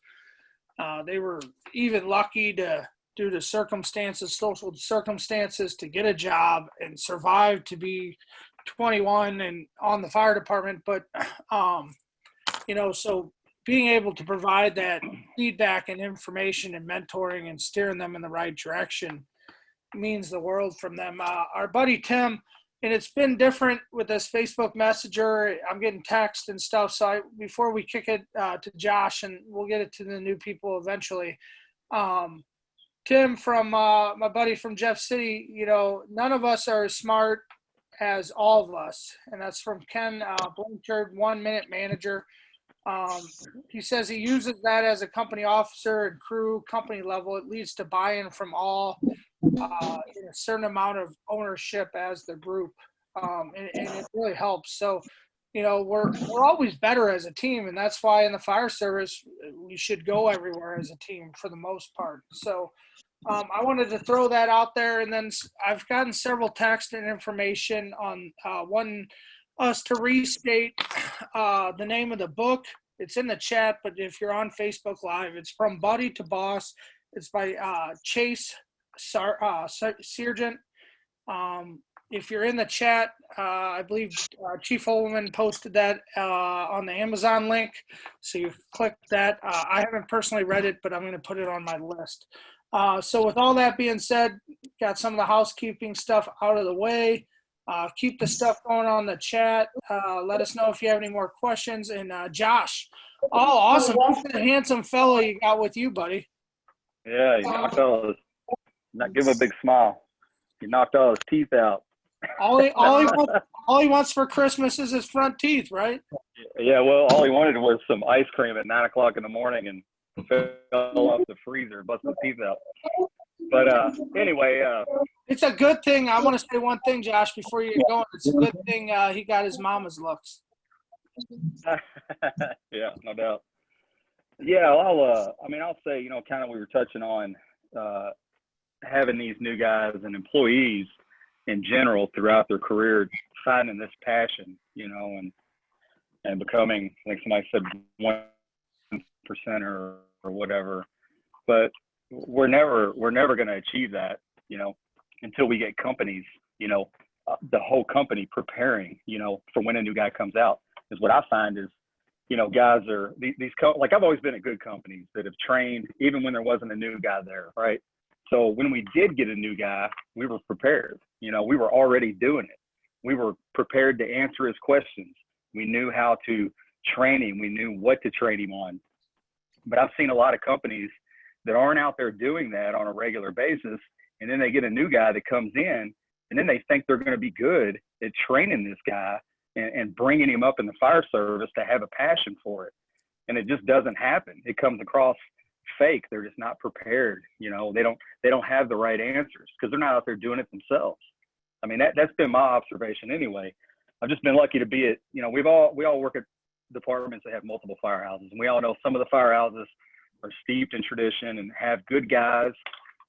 And that firehouse has a baseline, that is higher than other firehouses, right? So even when we got a guy that, say, even if it wasn't a new guy, we got a guy transferred from another part of town that doesn't make many fires, but he comes in our house and maybe had a bad reputation, was a piece of shit. Sorry, buddy. Was, just not a good guy. When he gets to our house, that baseline is so high that he has to improve. Like, he doesn't have a choice, So if all these companies would bring their baseline up and train and talk and have a passion for the job, then we can remedy that problem. But I just don't think it's something that's ever going to happen. So it's kind of us, it's on the individual. As long as we have guys like us, and we can spread that as much as we can, if it only spreads to the 1%, then, that's the best we can do. But that's been my observation. So if you're at a company, bring that company up, and be prepared for when you do get a new guy, or when you get a guy that's got 10 years on a job, but has never done anything. That's my thoughts. It's interesting you bring that up, Josh, because I'm convinced, I don't want everyone to be a fire fruit. That's what we call it on our job, or into the job as I am. But I want you to be at work when you're at work, and into the job when you're there. And if you're not, it kind of bugs me. Tim will say it kind of gets set from time to time. But for the most part, what we found, and I'm sure it's not just where we're at, but people don't want to be embarrassed. So as long as you set the standard, and we all know the minimum standard is pretty low, but as long as you set the standard, people will usually come to that standard. They don't want to be embarrassed. They don't want to not know what's going on. They don't want to be, quote unquote, on our job shit bums. For the most part, some of them just don't care. And sometimes that's the easier path, because generally you're left alone. You never get in trouble, and people don't expect anything from you. But for the most part, people want to rise to at least be able to do their job. And if they're surrounded by people pushing that, it tends to work out better for the whole battalion, department, whatever situation you're in, at least in my opinion. So with all that being said, Jeff, I think we said it a few times, but you only get what you expect. So, or you accept. So, for leaders and senior guys and all that stuff, just don't accept those behaviors, and it'll knock itself out real quick. So, and I'm getting ready to kick it in a slightly different direction. So, Hannah, I'm going to put you on the spot here. And I'm not pretending to know her situation, but the point I want to make before I kick it to Hannah is, if you're not getting the mentorship or what you want out of the people in your organization, I may be putting words in her mouth. I don't want her to speak out of line because she's newer, but you can do what Hannah does, and she reaches out to all of us. Schultz and Jared, myself, Chad, guys in Kansas City. There's different people that can give you advice on different stuff from all over the fire service. I mean, Jason and I were close together from proximity, but I use his stuff. He's a mentor of mine. I have mentors on the job from all different levels, from Jason, who's a fire chief of an organization, to Mikey Torres, who's another private like me, Josh Webb, I've learned a ton from. So you can get mentors if you're not getting what you want. But when I want to kick it to you first, Hannah, because you're like our Engine House Training Podcast groupie. You're on here so much. I don't know if I can say that, but you're here all the time. So I want to kick it to you. as a newer person in the fire service, what are you looking for from your senior men and women and people that are going to try and mentor you? That's an excellent question. I've been scribbling down notes, trying to put some thoughts together to talk about. But I mean, this is a subject that I'm learning.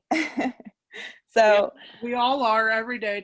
Anyone on here is learning every day. So don't let anyone fool you like we know it all or we're over. I can speak for everyone on here.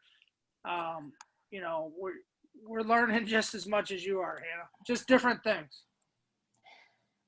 And I can only speak from my experience. But so there was a particular incident, but it's a theme that's continued in my career, unfortunately, is that when I fuck up, pardon my French, the guys will just look at me and walk away. What on earth do I do with that?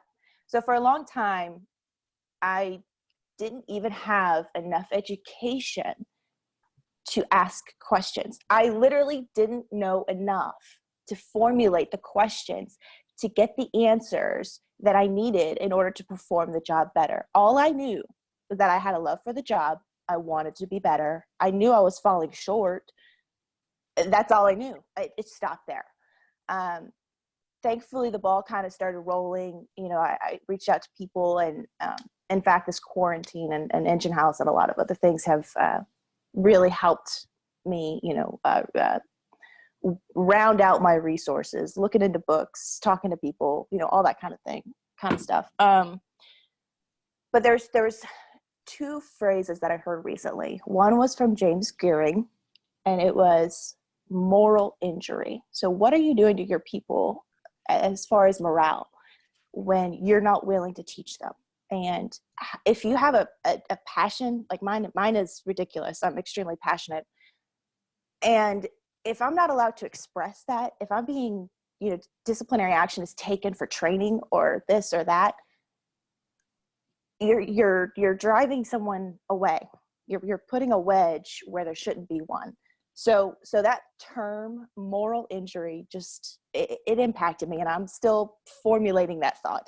The second one I heard was from Bobby Eckert, and he said, "You need, as an officer, you need to make your firemen feel like firemen every shift. And if they have something that they love to do, let them do it. Let them do it. Who are you harming by letting your guys get better at the job?" So I don't know anything. I'm learning. I love hearing what you guys are saying. But those are just kind of some thoughts that I had. No, and we appreciate that. And, you know, fortunately, I heard guys on here say, and I think Tim's in a similar boat because I know his career path. He's got a year on me on St. Louis. And I've never had bad senior men, and I've never had bad captains. So, like, I seriously haven't. I mean, I've seen them, but I've never been assigned. I've been assigned, and Tim's in the same boat. He'll tell you we've been assigned to some of the greatest, quote unquote, legendary captains on the fire department. It just we locked into that. So I've never really had to struggle with what you're saying, and I'll kick it to the. I don't believe Tim is either, but I think. You know, I could speak from the questions you've asked me and from what I hear from the other people. I think you're reaching out and you're getting your answers. You know, if you're not getting it from within your organization, you're getting it from outside. And all I can tell you is don't let the people that come in and want to put more effort into you know, their real estate business or their side job, or they come in and they know more about the statistics from, you know, the football game or the baseball game, then they don't even know all the compartments of their apparatus. Don't let them people keep you down, because that's not going to affect who you are as a firefighter, who you are as a person, and where you want to go in the job. So that would be my advice to you, Hannah. I don't know if anyone else has anything else to keep in. Stay the path. Unfortunately, you're going to get knocked down from time to time, and it's easy to become jaded. We've all been there, but stay the path, stay the 1%, as others have said, and I'll kick it to anyone else that may have some advice for you in that particular subject. Well, if I could add something too before I continue, and it's just kind of a random thought, and I'm curious, maybe if you guys have any thoughts on that. But yeah, I've been on another department, and I think that was like probably one of the first females that they really worked with. And I prefer to go by the term fireman. I really think the job comes first. It's mission accomplishment. Let's just do the job. Doesn't matter. But I'm curious if there was something that maybe I could have done to maybe break some of that ice, because maybe they were scared to talk to me and be like, hey, you suck. Let's improve. Here's some suggestions. I don't know. But, that, like I said, that thing was continued throughout my career, and I'm on a crew and we have 3 girls out of 7. So I don't know. Thoughts to that? Generally, I'll let others take this, but Mikey said this earlier, and I don't want to lose this thought. People that don't want to lead and mentor and train the new people, usually, in my experience, they're scared to put themselves out there, because I think deep down inside they're insecure with what they actually know. And that's kind of what I gathered.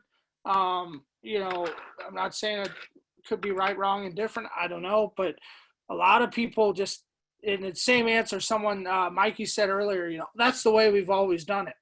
Well, that's not why we do anything. And usually people will dig their heels in when to put themselves out there, they could be wrong. And I'm fine with being wrong. If there's a better way, by all means, show me. I've learned better ways from everyone in here, from Jared to Josh to Schultz to, Holsey, my buddy Mikey. So I don't know. Anyone else want to pick up what you got to say? And eventually I'm going to kick it up to Tim. I know he's got something to add, and then I got a question for him. I'll throw some stuff in there. I'll tell you real quick, and I'll let Jared goes. They're lazy, and it's hard. When you've got a member that is green and new and is making mistakes, the lack of their preparation throughout their career to be able to help a new member like that is amplified. And so they just walk away from it. It's the easy way out for them. And they don't know how to deal with it, because they prefer they've probably taken the easy road as long as they've possibly been able to. Then they're challenged with a member that needs help, that needs guidance and needs mentorship, and they're not prepared for that. They don't know how to do it because they've been lazy and unengaged their entire career. And that's from personal experience of what I've witnessed. I'm not saying that that's 100% of the time, but for a new member, and Josh alluded to it earlier, they only know is what they know. And when they make mistakes and the people around them have been there that walk away, that's just laziness, and that's their own insecurities and their own lack of confidence and their own lack of professional skill sets coming through. And that's just my opinion. Maybe your opinion, but it seems a lot like the truth to me, Chief. Jared Smith, the man, the myth, the legend. What do you got for us, brother? No, basically just resounding what Jason was saying. But on the flip side of that, I want to play devil's advocate just a little bit. Number one, they should never walk away. Okay, now that that's addressed. 2, playing the devil's advocate is, remember, not everybody can keep the same pace you have. Some people are going to have a better pace. Some people are going to have a slower pace. So some of that is just our ability to gauge that in others and adjust ourselves just a little bit with that. The other part of that is realize that if you're talking to senior members 15, 20, 25 years in, don't expect them to give you 25 years worth of knowledge and experience today. It's not going to happen. So pace that out for yourself, but also allow them to pace that just a little bit. One of my chiefs used to say is, we're going to push forward, but we're going to push at a pace that everyone can absorb. So some people will push at a pace so fast, they're getting so much influx of information and knowledge and training. It's wonderful, but the retainment on that is low because they're pushing so hard, so fast, so many topics. They're pushing too hard and too fast. So push at a rate you can absorb it. Most of the time, we need to slow down because we're not truly absorbing what we think we are. So some of that is just, realizing that maybe they're not going to give you that overnight, and maybe they're holding back some just a little bit to make sure that you're actually absorbing and that you're proficient, that you're performing at a top level for where you're at and where you need to be. Because a guy can't dump 20 years of experience overnight. There's no way for guys on the job that long to even realize what they need to tell you, in a short period of time. So, playing the devil's advocate again, just pace yourself. Try not to get frustrated. Understand not everybody's going to push at the same pace you do. It's phenomenal that you push at the pace you do. That's great. Not everybody can do that. I can promise you. I've burned guys out as an officer. I've destroyed guys because I was pushing them at a pace faster than what they were comfortable with. My mistake, not theirs, my mistake. And it's kind of the flip side of that. But, you have to gauge your pace and others' paces at the same time. Otherwise, you're missing because you're frustrated, they're frustrated. And we all know, frustration leads to a lack of communication or miscommunication and all those things too. So I'll stop. I mean, we could go on for days, I think, on stuff like that, but I'll stop. Hey, Hannah. Who? Josh, you got something for her? Go ahead, buddy.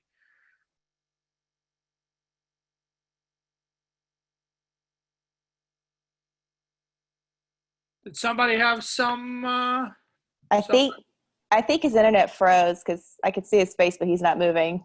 Yeah, Josh's. web, but he froze. Yeah, he's frozen. We'll see if he jumps back in. So does that answer your questions? It's absolutely excellent information. Learning to manage my expectations, kind of coming from a little bit of a different perspective, but I think it goes a little bit in line with what Jared was saying. Managing my expectations was something I had to learn because you're right. Not everyone's going to go at the pace that I think we should be going at, and you're right. I should probably slow the fuck down. So I'm learning. And Jared brings up, or Doc brings up a good point in the chat. I don't know if you're reading all that, but you can teach yourself some things too, and you've reached out, and it seems like you do a lot of stuff on your off days. So that's awesome. Don't burn yourself out, and sometimes you got to remember where you're at. You're not, at St. Louis or Louisville or Chicago, where you're running, a fire or two, few a day. You kind of got to, if that's where you want to be, work towards that. But remember where you're at, and instead of trying to get 10 things from your senior man and captain a day, try and get one. Just because you can drive stuff, training, information, and change can also drive from the bottom up as much as it's from the top down. So I'd like to Dayton. If I remember correctly from Facebook, you're also a newer member. What are you getting out of night? What are you expecting from your senior men? Do you have any questions you'd like answered? I'm not specifically picking on newer people. It's just I believe you're also newer into the fire service game, or at least full time. Yeah, I've been a volunteer for four years, I think. Quit counting days, just kind of they were all run together now that I'm in medic class. Been here as a full timer for 3 months, so I'm very new. I'm very green to this city. Like most of the guys we talked about here, Chad Daly, his crew, Paul, Ryan, Larkin, John, all of them. Those are the guys that I look up to, the guys that I've always wanted to be like. And I mean, I've gravitated towards Chad quite a bit. I reach out to him quite a bit, pick his brain, try to get all the information that I can out of him. Actually texted him just a few hours ago, see if we could go out and drill in one of these days once they get off of their COVID release. My biggest thing that I look at for my senior guys is the willing to want to go out and do things. I mean, I understand, especially now that it's summertime, getting to be 100 degrees outside, it's hard to go out and drill all day when we're running calls. But I mean, to teach me what they know. I mean, at the end of the day, we might be two different people. Like Jared said, we might be cut from the same or cut from the different cloth. But I mean, I want to learn. I want to know what they know. I mean, at the end of the day, if they got on the job, I want to work and why they have the drive to keep coming in every other day or however often they work. I mean, my biggest thing being a probie is making sure that I'm clean shaven. I'm here well before my shift starts, and I'm ready to go to work no matter what task is thrown at me. Being a new guy in my city, we run the ambulance, so we're on the ambulance. I'll be on the ambulance probably the next 2 years unless we have a massive wave of guys drop to where the seniority levels change. But I'm very blessed to be in the station that I'm in because I might be on the ambulance for 2 years, but we also have a ladder truck. We work in fire, then I'm jumping on the truck and we're going to go do truck work on the fire. So I'm very thankful for that. But really just my biggest thing being a young guy is soaking up all the knowledge I can. I love going to conferences. Most of the guys here teaching with Engine House, I've been to multiple of your classes. Jared, I'll see you next month at the lake. Other than that, I mean, that's my biggest thing. I try not to get burnt out, but at the end of the day, I mean, especially being medic class right now, it's kind of cut and dry sitting there listening to cardiology lectures 8 hours, 3 days a week. So I like to try to go out to conferences every chance I can, try to get that kind of knowledge. I mean, there's a lot of guys that teach, a lot of guys in this group that teach that have a lot of experience that do go to a lot of fires. And I want to know everything you guys know as much as I can. I mean, I'm not going to be able to soak up every little bit of knowledge that you guys have because I'd have to sit there and listen to you for 25 years. But I'm willing to sit there and listen and soak it all up and shut my mouth and go out and apply it in the drill grounds, or even if we get lucky, catch a fire and learn from some of these guys here. But I mean, that's basically where I'm at. Just soak up everything I can, learn everything I can. I mean, I'm 3 months into a 25-year plus career, so I've got a lot of time on my side, and I'm very fortunate for that. So every day that I'm here is another day to learn something and leave shift knowing that I learned something and there's more to look forward to. Awesome, Dayton. Hey, thanks, man. Thanks for coming out, putting yourself out there and stuff, especially as a new guy. Now, just be fortunate you're not at our Engine House hanging around Tim and I wearing a T-shirt with 3 months on at night. Like, Tim would probably get on you for that. Hey, he's clean shaven. He showed up at 6:30. He's got 2 checks in my book already. Yeah, he's out of uniform though, man. Look at him with the T-shirt on, no collar. What the WTF? Well, we'll get to that. It's We got our class Bs, but I didn't get a locker yet, so I don't like to keep them up here because I know they're just going to be all wrinkled and I'm going to look like a slob. So I try to keep those home and pressed and ironed and ready to go when I need them. Looks like you got your class Fs on right now. I'm Pretty just much. hearing excuses. I will admit, I don't bother putting slides or shorts on. I'm in boots and pants, shirt tucked in, until I go to bed. Tim doesn't. Well, myself too. We wear the collared uniform shirts most of the time. But hey, man, everybody's got different policies, different rules, different ways you can get what you can get away with. So keep the drive going. And you mentioned the lake conference. You know, anyone out there, Revolutionary Fire Tactics at the lake. I believe it's like the weekend of the 17th. I should know this date, but there's still got some open spots if you want to get out and train. It's on.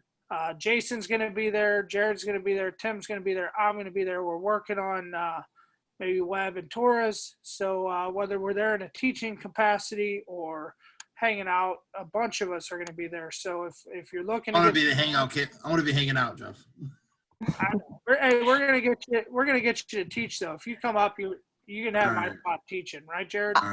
I'm gonna be the one that's gonna be like pesky asking Torres questions. He might as well just teach. Mike's not gonna be able to stop. We're gonna give him a little taste, and he's just No. It's like when you, well, I would know, but you know that, like they say, allegedly, you snort that first line of coke, and then you can't stop. So, engine house training, we got a class going on. O'Byrne, got boys from O'Byrne, got a search class going on. So, there's a ton of good stuff. Jason's doing a lecture. I don't know, since it came up, Jason, if you want to pitch that real quick. Even though you said you were going to talk the rest of the night, but go ahead. Yeah, it's company officer leadership, 4-hour lecture, but there's a lot of great classes there that week. So if the other ones fill up, come see me. Yeah.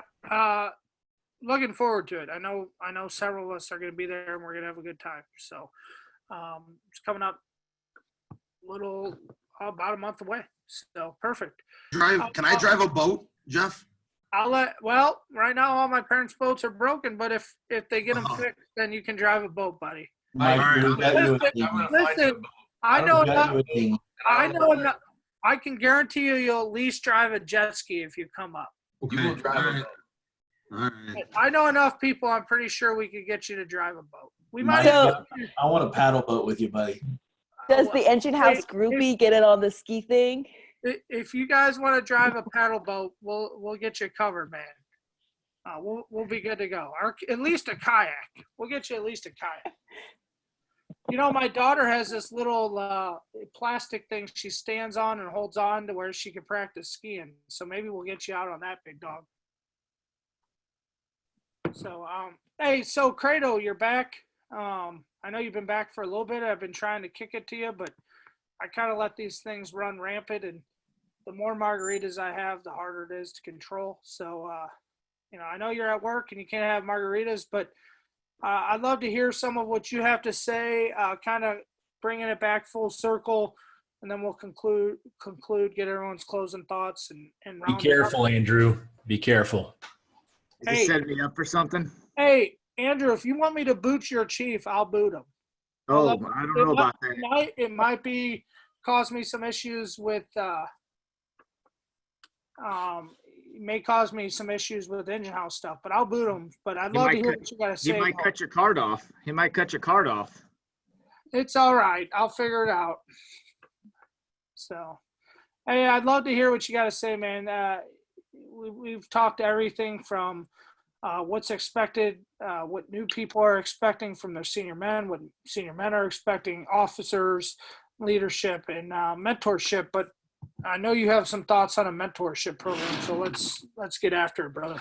Yeah, well, one of my jobs here at Florissant is training, and we've got quite a few different guys that their responsibility is training up the new guys and making sure that they are getting everything possible. We truly believe here that a foundation is important, and if you don't have that core foundation, we're going to work with somebody for the next 30 years or more, and we want to make sure that they get it all. So over the past couple of years, we've sort of come up with this program that is helping to build that foundation, and it's from the start. It's from the beginning. As soon as they get hired, or even a little bit before they get hired.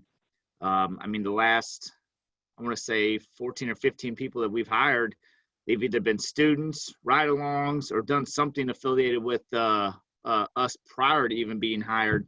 So we sort of know and show them those expectations of what Florissant's about and how we do things. From there, we go into like a 40-hour work week where we do a pride and ownership presentation. We want to teach these guys the Florissant name, how it's created, where it came from. Specific calls in our career. Even prior to me being here, or even Chief Overman, we talk about calls and expectations of what we're going to expect from these guys from the beginning. PR events, involvement, training, education.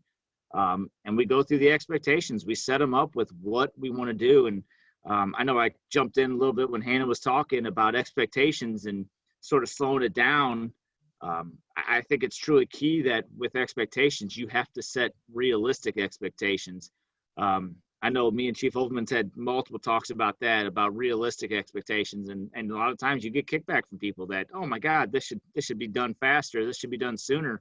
But you've got to set the realistic expectations for people, because if they don't know and don't understand, it just sort of gets blown away, and it's sort of useless. So from that, in that first week, we literally go through expectations. They go and see high hazard areas. They go to our dispatch center. They meet up with multiple different people throughout the fire department, not just me or not just a chief or not just a battalion chief. I mean, multiple guys from lower on the totem pole all the way up, and they get their expectations of how it is and how things are going to be. But we listen to them.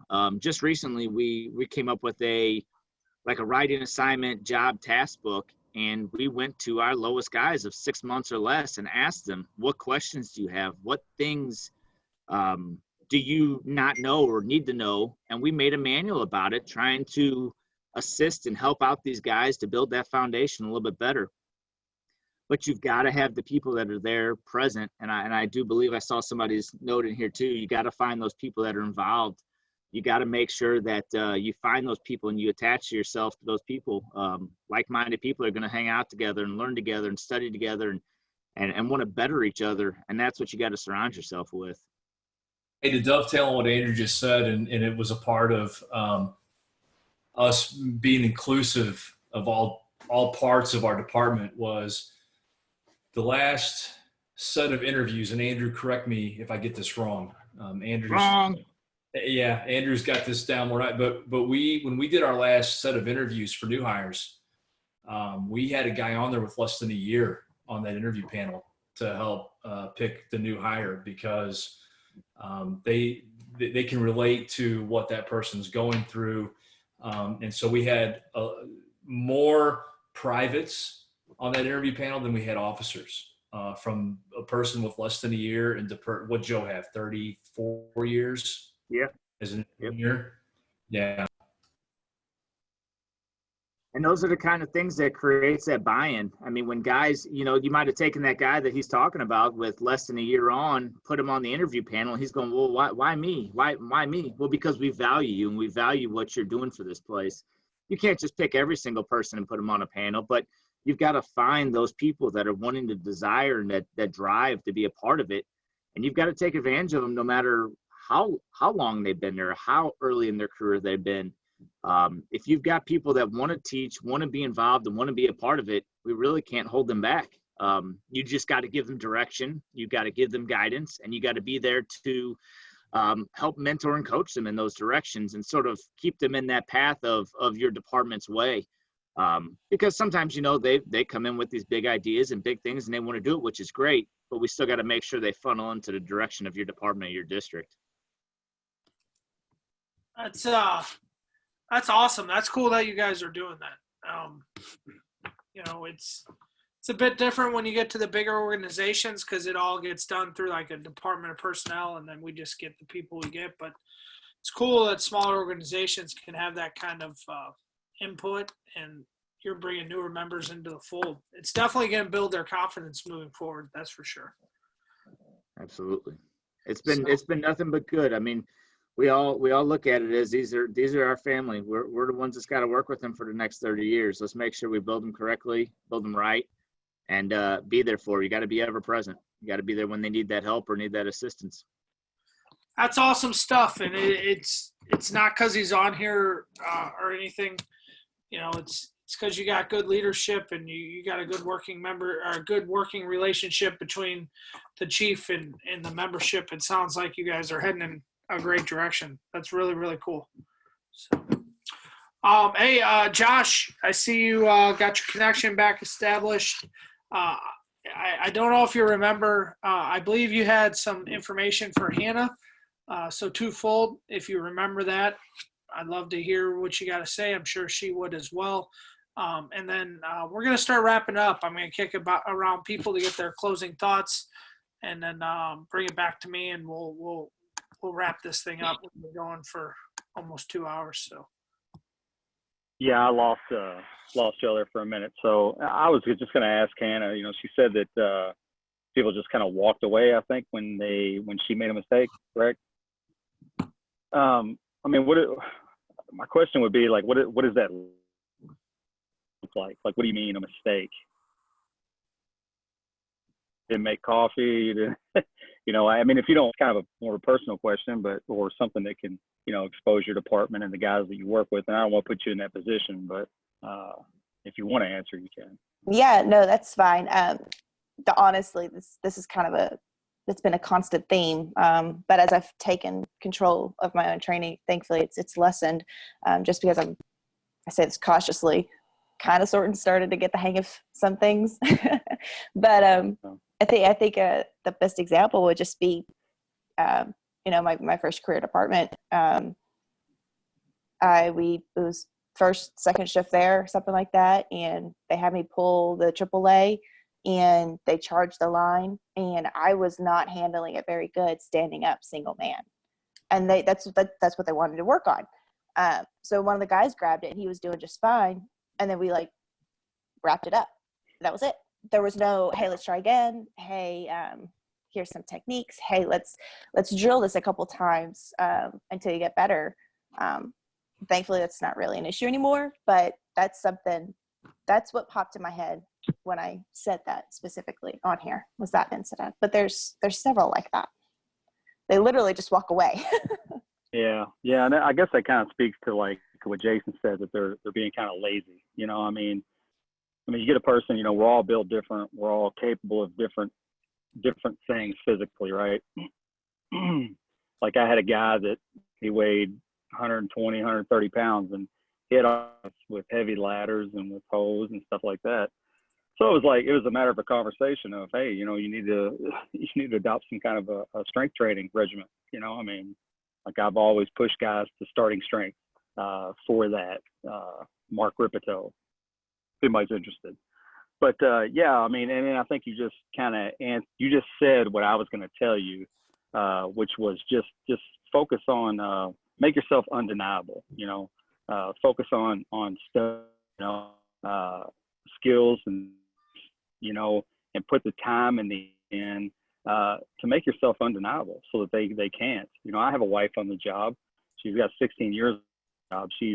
She's dealt with all of I've listened to it here at the house. I mean, all of the issues that females go through with the job of, and it's still tough on them, no matter what we pretend. It's still tough on women on this job. But again, just make yourself undeniable. Find out what your shortcomings are and improve them. And that's not just for you. That's for everybody on this panel, me included. I mean, that's what we should be looking at. We should be exploring ourselves and those around us and having real conversations with ourselves and with those around us, and being acceptable and also maintaining ability about ourselves, so that when you do get to a point that you've surpassed other people, maybe in skills and tactics and whatever, you're not off-putting, by your attitude. You know what I mean? You've maintained some kind of humility about yourself, so that others can approach you, and they won't experience the same things that you have. That would be and that's what I kind of told my wife. It was, work harder, make yourself undeniable. They can't turn you away. They can't walk away. Eventually, it takes time. It don't have time, but it will eventually. It may have already for you. I don't know. So that was all I had to say. I really appreciate that. The small stature is a factor that shouldn't be denied. But at the same time, I firmly believe in aggressively taking that and turning it the fuck around.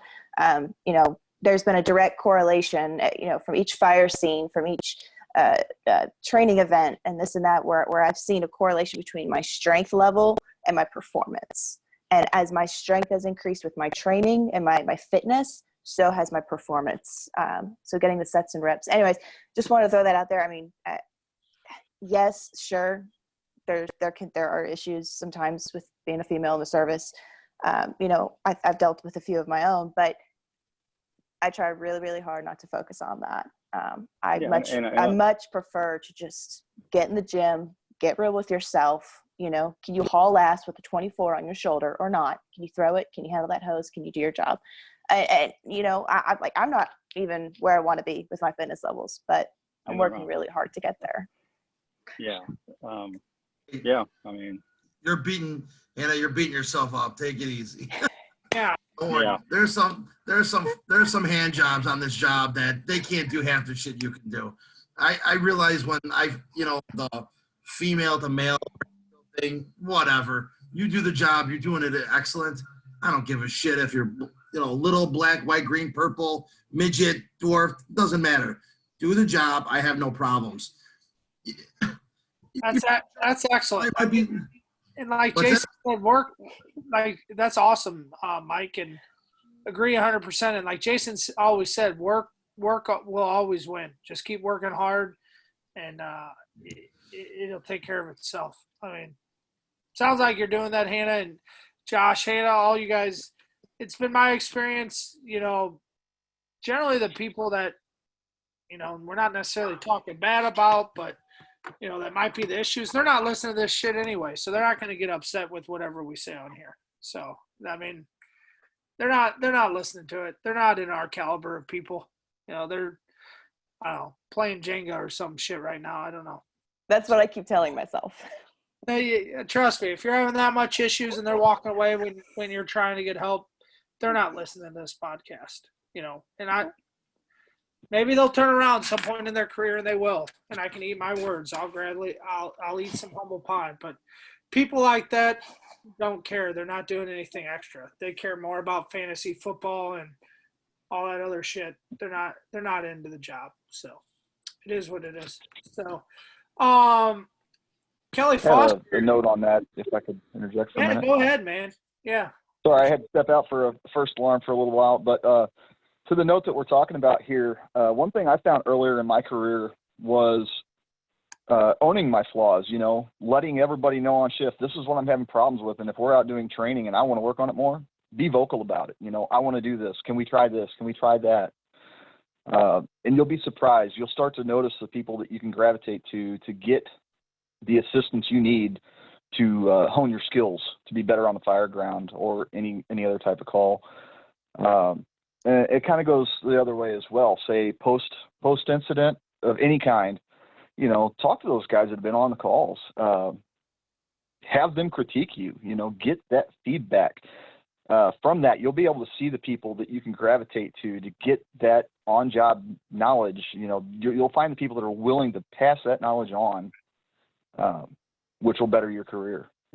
That's one thing that I did early in my career. And I'm very thankful for the people that were able to teach me the things that they did. And that's how I achieved that. And I had some of the same issues, not necessarily being female, because I'm obviously not that, but I had some of the same challenges to overcome. So that's kind of my recommendation in that aspect. If they're not going to help you and they're not going to have the motivation, try to find the ones. You start poking and prodding a little bit, you'll start getting a little bit of feedback, and then eventually you'll start being able to pull them into more trainings, and overall it'll build a little bit more of a crew continuity as time goes on. Works really well for where I'm at. Hey, thanks, Clay. I appreciate it. Hannah, did you have something? Yeah, I was just going to say, I love that advice. I was talking with a friend. I think she's going to be on here in a little bit for building construction, but she gave me similar advice. And it served me well. Even if all that came out of it was a beatdown, I learned. I go, oh, that's a legit point. I fucked up. And if that's all that we could get out of it, if we couldn't even have a conversation, but, hey, I learned something, then great. That's one step forward, and I'll take it. That's awesome advice. Absolutely. Oh, Clay, hey, thanks, man. I mean, I appreciate all the people like Luke, you spoke tonight, Clay, Dayton, Hannah, you're a regular, but I mean, the podcast we put out is for people like you. I mean, I could Zoom all these other guys anytime I want, or text them or FaceTime them. I mean, so it's awesome when you guys interject and you put stuff out there. And Hannah, your friend, she's on my list to get on here for building construction. To be 100% honest, I haven't figured out how I'm going to do that podcast yet. At some point I will, because I might have Tim and I had talked, I might have a little bit different thought on how to do it than would be the acceptable norm. So I got to figure that out. Maybe pick Jason's brain about it at some point, but we'll get to it eventually. So with all that being said, I want to start wrapping it up. We've got a pretty good clip in tonight. I haven't heard from my buddy Kelly Foster. I got to hear from him. you got to poke him a bit with needles to get him to talk. But once he gets going, it's really, really good stuff. So what's up, Kelly? Hey, good evening, everybody. It's been great stuff tonight. Picking up a lot of good things. Just, early on we were talking about the mentoring and coaching people. I think some of the biggest things kind of go in both directions is making yourself available. It's so easy to get lost in our own worlds nowadays. Technology, everybody's got their phones, or they're off in the computer room, or the firehouses with the single bedrooms. People disappear. I try to make it a point. I post up at the kitchen table, or as they say, I'm walking the yard out in the engine bay. And that is, that's where the real conversation starts to take place. That's where people who are kind of seeking information and or may have a question they don't want to ask in front of a lot of people, that's where you can exchange a lot of information and have really good, meaningful conversations. But I think making yourself available is really important.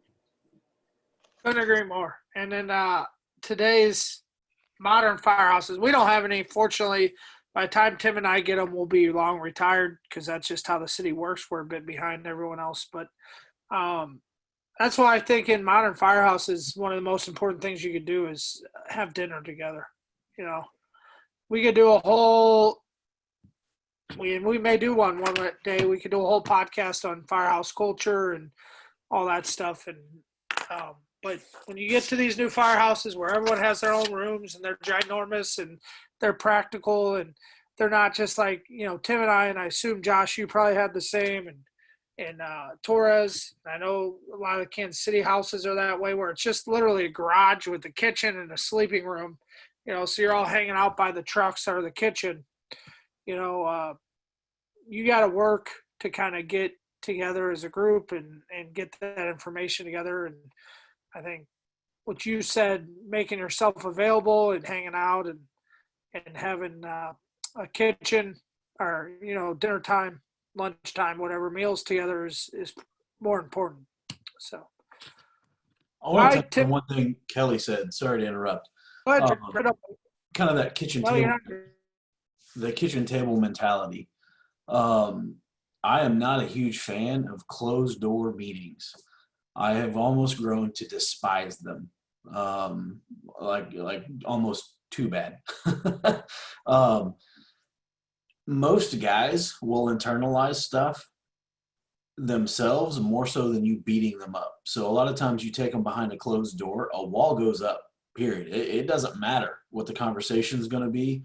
There's a level of tension that is immediately established as soon as that office door closes. There's a time and a place for it. I do believe that. But for the most part, get that dude on the bed of a brush truck. Get that dude at the picnic table. Get him at the kitchen table.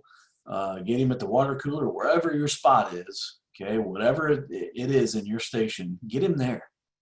Because if you can get him personally to internalize those things, mistakes, culture, whatever it is, insert whatever, you're going to do more there, in my mind, than you will behind a closed door, because the level of communication is open. There is no wall thrown up. There's no guard. That guard is down. And some of that, I not a huge fan at all of the boss versus buddy mentality. I think it works if you are the buddy and you understand how that works, and I won't get into that. But some of that is just eliminating that guard, eliminating that wall from ever being put up so that they're open and receptive. That's awesome stuff. It's when you're available, Jared, and you can, it's timing. You can sense that right opportunity. If you're not there and kind of keeping your eyes open and looking for those opportunities to have the meaningful conversation, it's lost. It's lost. You have to be available. You have to be observant of your people, and the right conversations happen at the right time. That's when it's most impactful. The office is a tool. I learned that as a battalion chief. The office is a tool.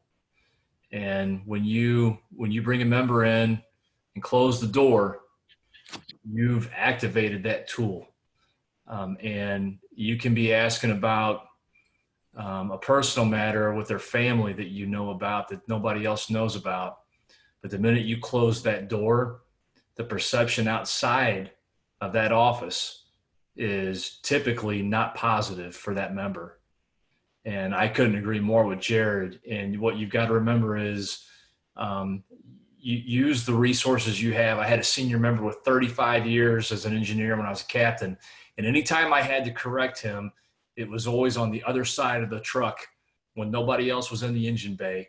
And we had a quiet conversation. Then I had a younger member who needed the peer pressure of the door being closed loudly with him being in there because he needed that influence. So don't discount the importance of when and how you use that tool and what it means to the people outside of that door.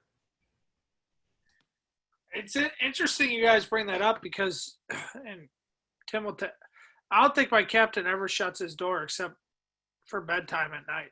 I mean, you can always get into his office. He never, other than once a year when we do ratings. I mean, Andrew can attest to me as a fire chief. How often's my door closed, Andrew? Never. Never. I don't, even his bunk hall, when he's up there in the afternoons, it's always open so guys can come in. Right, Tim? I mean, am I missing something? I think that's a solid leadership advice. He never shuts the door. I mean, even think when we're doing our ratings, I don't think he shuts the door. I think if he ever has to counsel us or tell us, it's as simple as when we're walking back to the truck from a fire, when you get back to quarters, just pulls you aside real quick and says, hey, why'd you do this or why'd you do that? I did get him mad one time, but that was totally my fault. But other than that, solid leadership advice. Hey, has enough time passed we could hear how that happened, Jeff? I couldn't. Sure. Well, No, I'll put it out there. Don't worry about that. I couldn't. Tim will tell you. A while back, we had some issues with some apparatus, and we were riding in like a pickup truck and a pumper on a rescue squad. So we had like basically a two-piece thing, like kind of like Chicago does, but we had like rope bags and pre-connect trays, and our equipment was all spewing about, but we had a pickup truck we would take on rescue runs, and then we would all jump in the pumper on fire runs like a clown car. And I was driving the pickup truck, and I had a couple backing up incidents in never had a trouble with the pumper, never had trouble with the squad, but I had a couple backing up incidents with the pickup truck, and he kind of looked at me. He's like, are you fucking with me right now? Like, I couldn't back up the truck to save my life that night. I had a couple incidents. Tim was riding with me, so he didn't let me forget it either. So it is what it is. I guess I got used to them fancy cameras in my pickup truck. So the truck we had didn't have that, and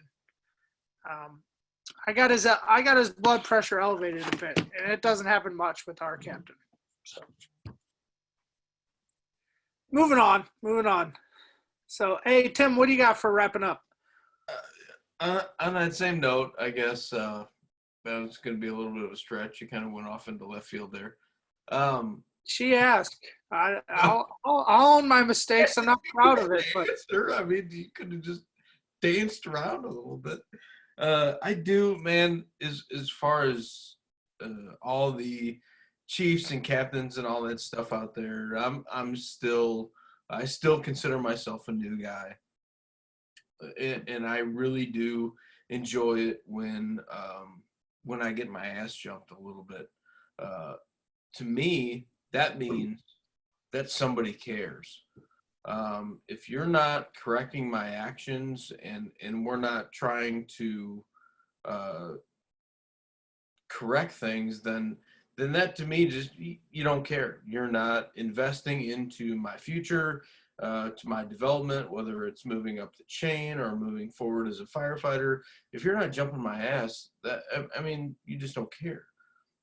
So I've always respected captains and chiefs more that have made corrective actions. And it's not all the time, and it's not everything. But when there are egregious things that have gone wrong, we need to go out and correct those things. And another thing that I guess I've talked to numerous people on this call, all the way up the chain to all the way down the chain, is something that I took away from one of David Goggins' books. It's not a leadership book, but it's kind of in there somewhere. You can't take your expectations of yourself and place those upon other people. I like to think that everybody in the world should go out and they should wake up at 4:30 a.m. and they should work out and they should do these things, and then they should come to work, and then they should know their job, and like, that's just not realistic. And that's the expectation I place upon myself sometimes, but I can't put that upon my coworkers. So managing your expectations, as far as your workers and your coworkers, and there's been a ton of dudes that have already touched on this tonight, but not placing unreal expectations upon your coworkers is super important. You might think that they're not meeting the bar, but they are meeting that bar, and they're doing really good things. You're just not giving them enough credit because they are not meeting your expectations. So that's just something you kind of have to decipher upon yourself and your department and all these other things. But that's something to keep in mind, and I think a lot of guys have already touched on that. But another really good point that I took away from a book that's not really a leadership book, but it kind of is. So I think I saw Jason moving his head a little bit. Jason, you may have something to add on that. Yeah, I was looking for a study that they did in Western Europe, and it had to do with soccer clubs or football clubs. And it talked about role players and teams that were the most successful.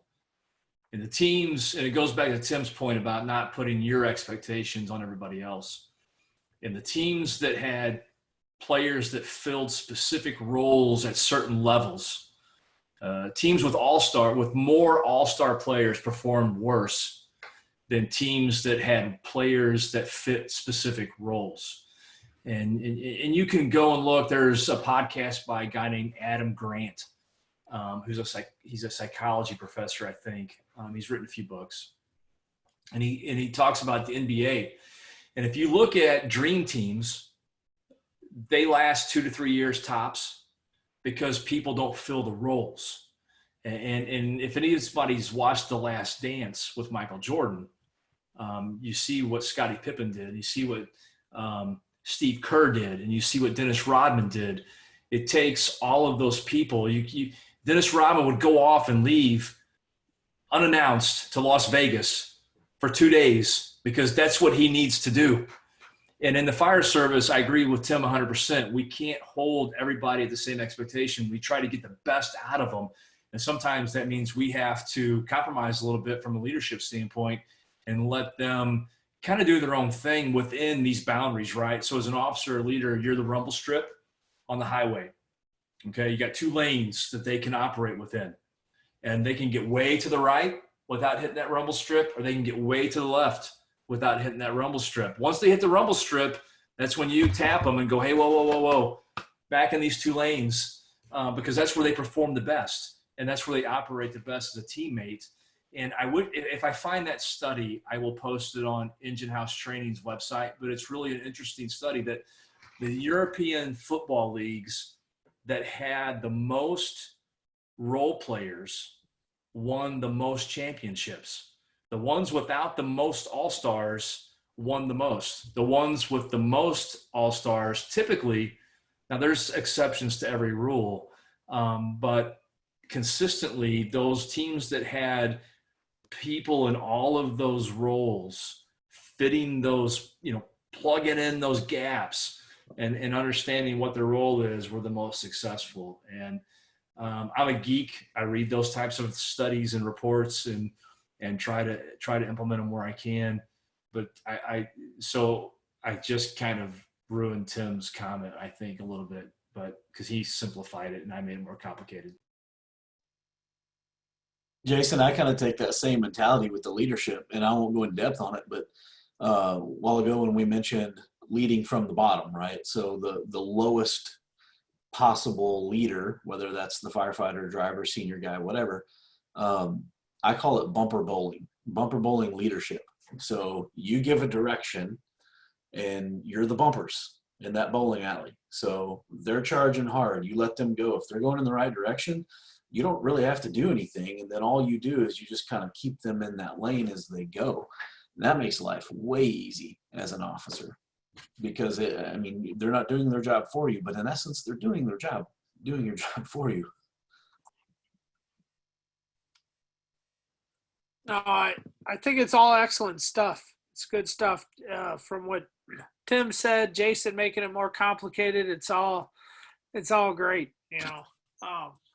Leave it to a chief to screw it up, right? I really do think you guys we kind of covered the whole thing, full encompassing from a private standpoint to a captain to a chief. Like, you just have to make sure people stay within their lane.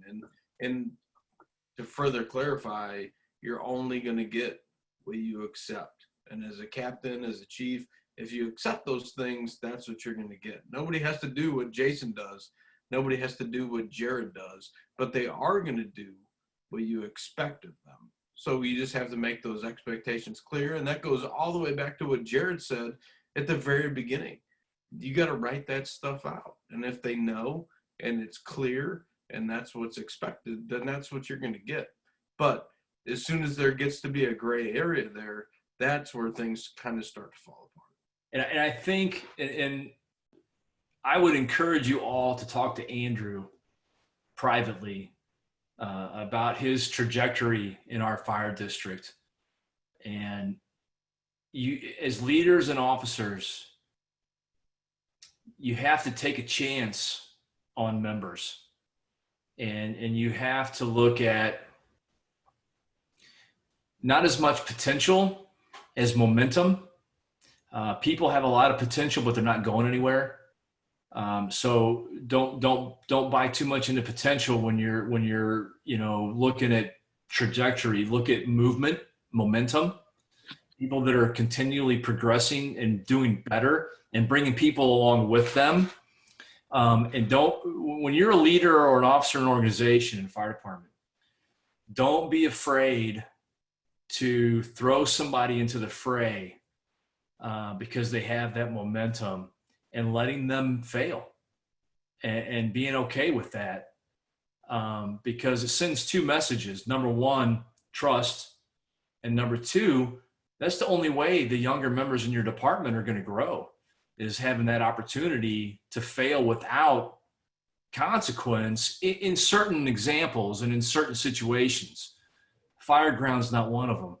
But in tasks inside the firehouse, giving them the opportunity to screw up and to make mistakes and to be better than we are down the road is the goal, right? And that's the only way that happens. And it's a hard lesson to learn as an officer or informal leader in your department.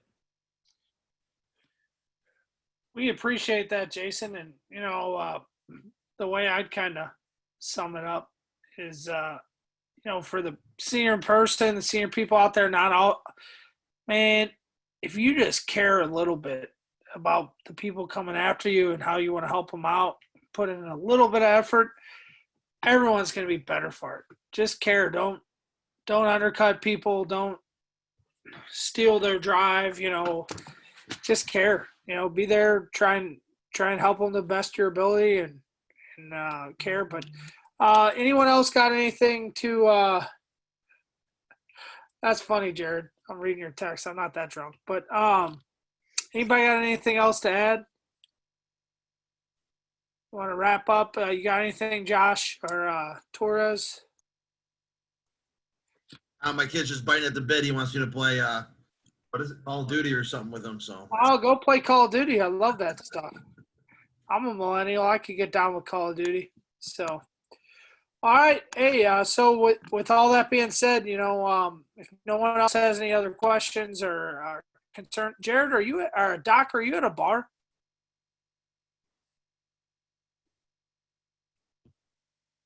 All right, I guess Doc's at a bar. But anyhow, thanks for tuning in.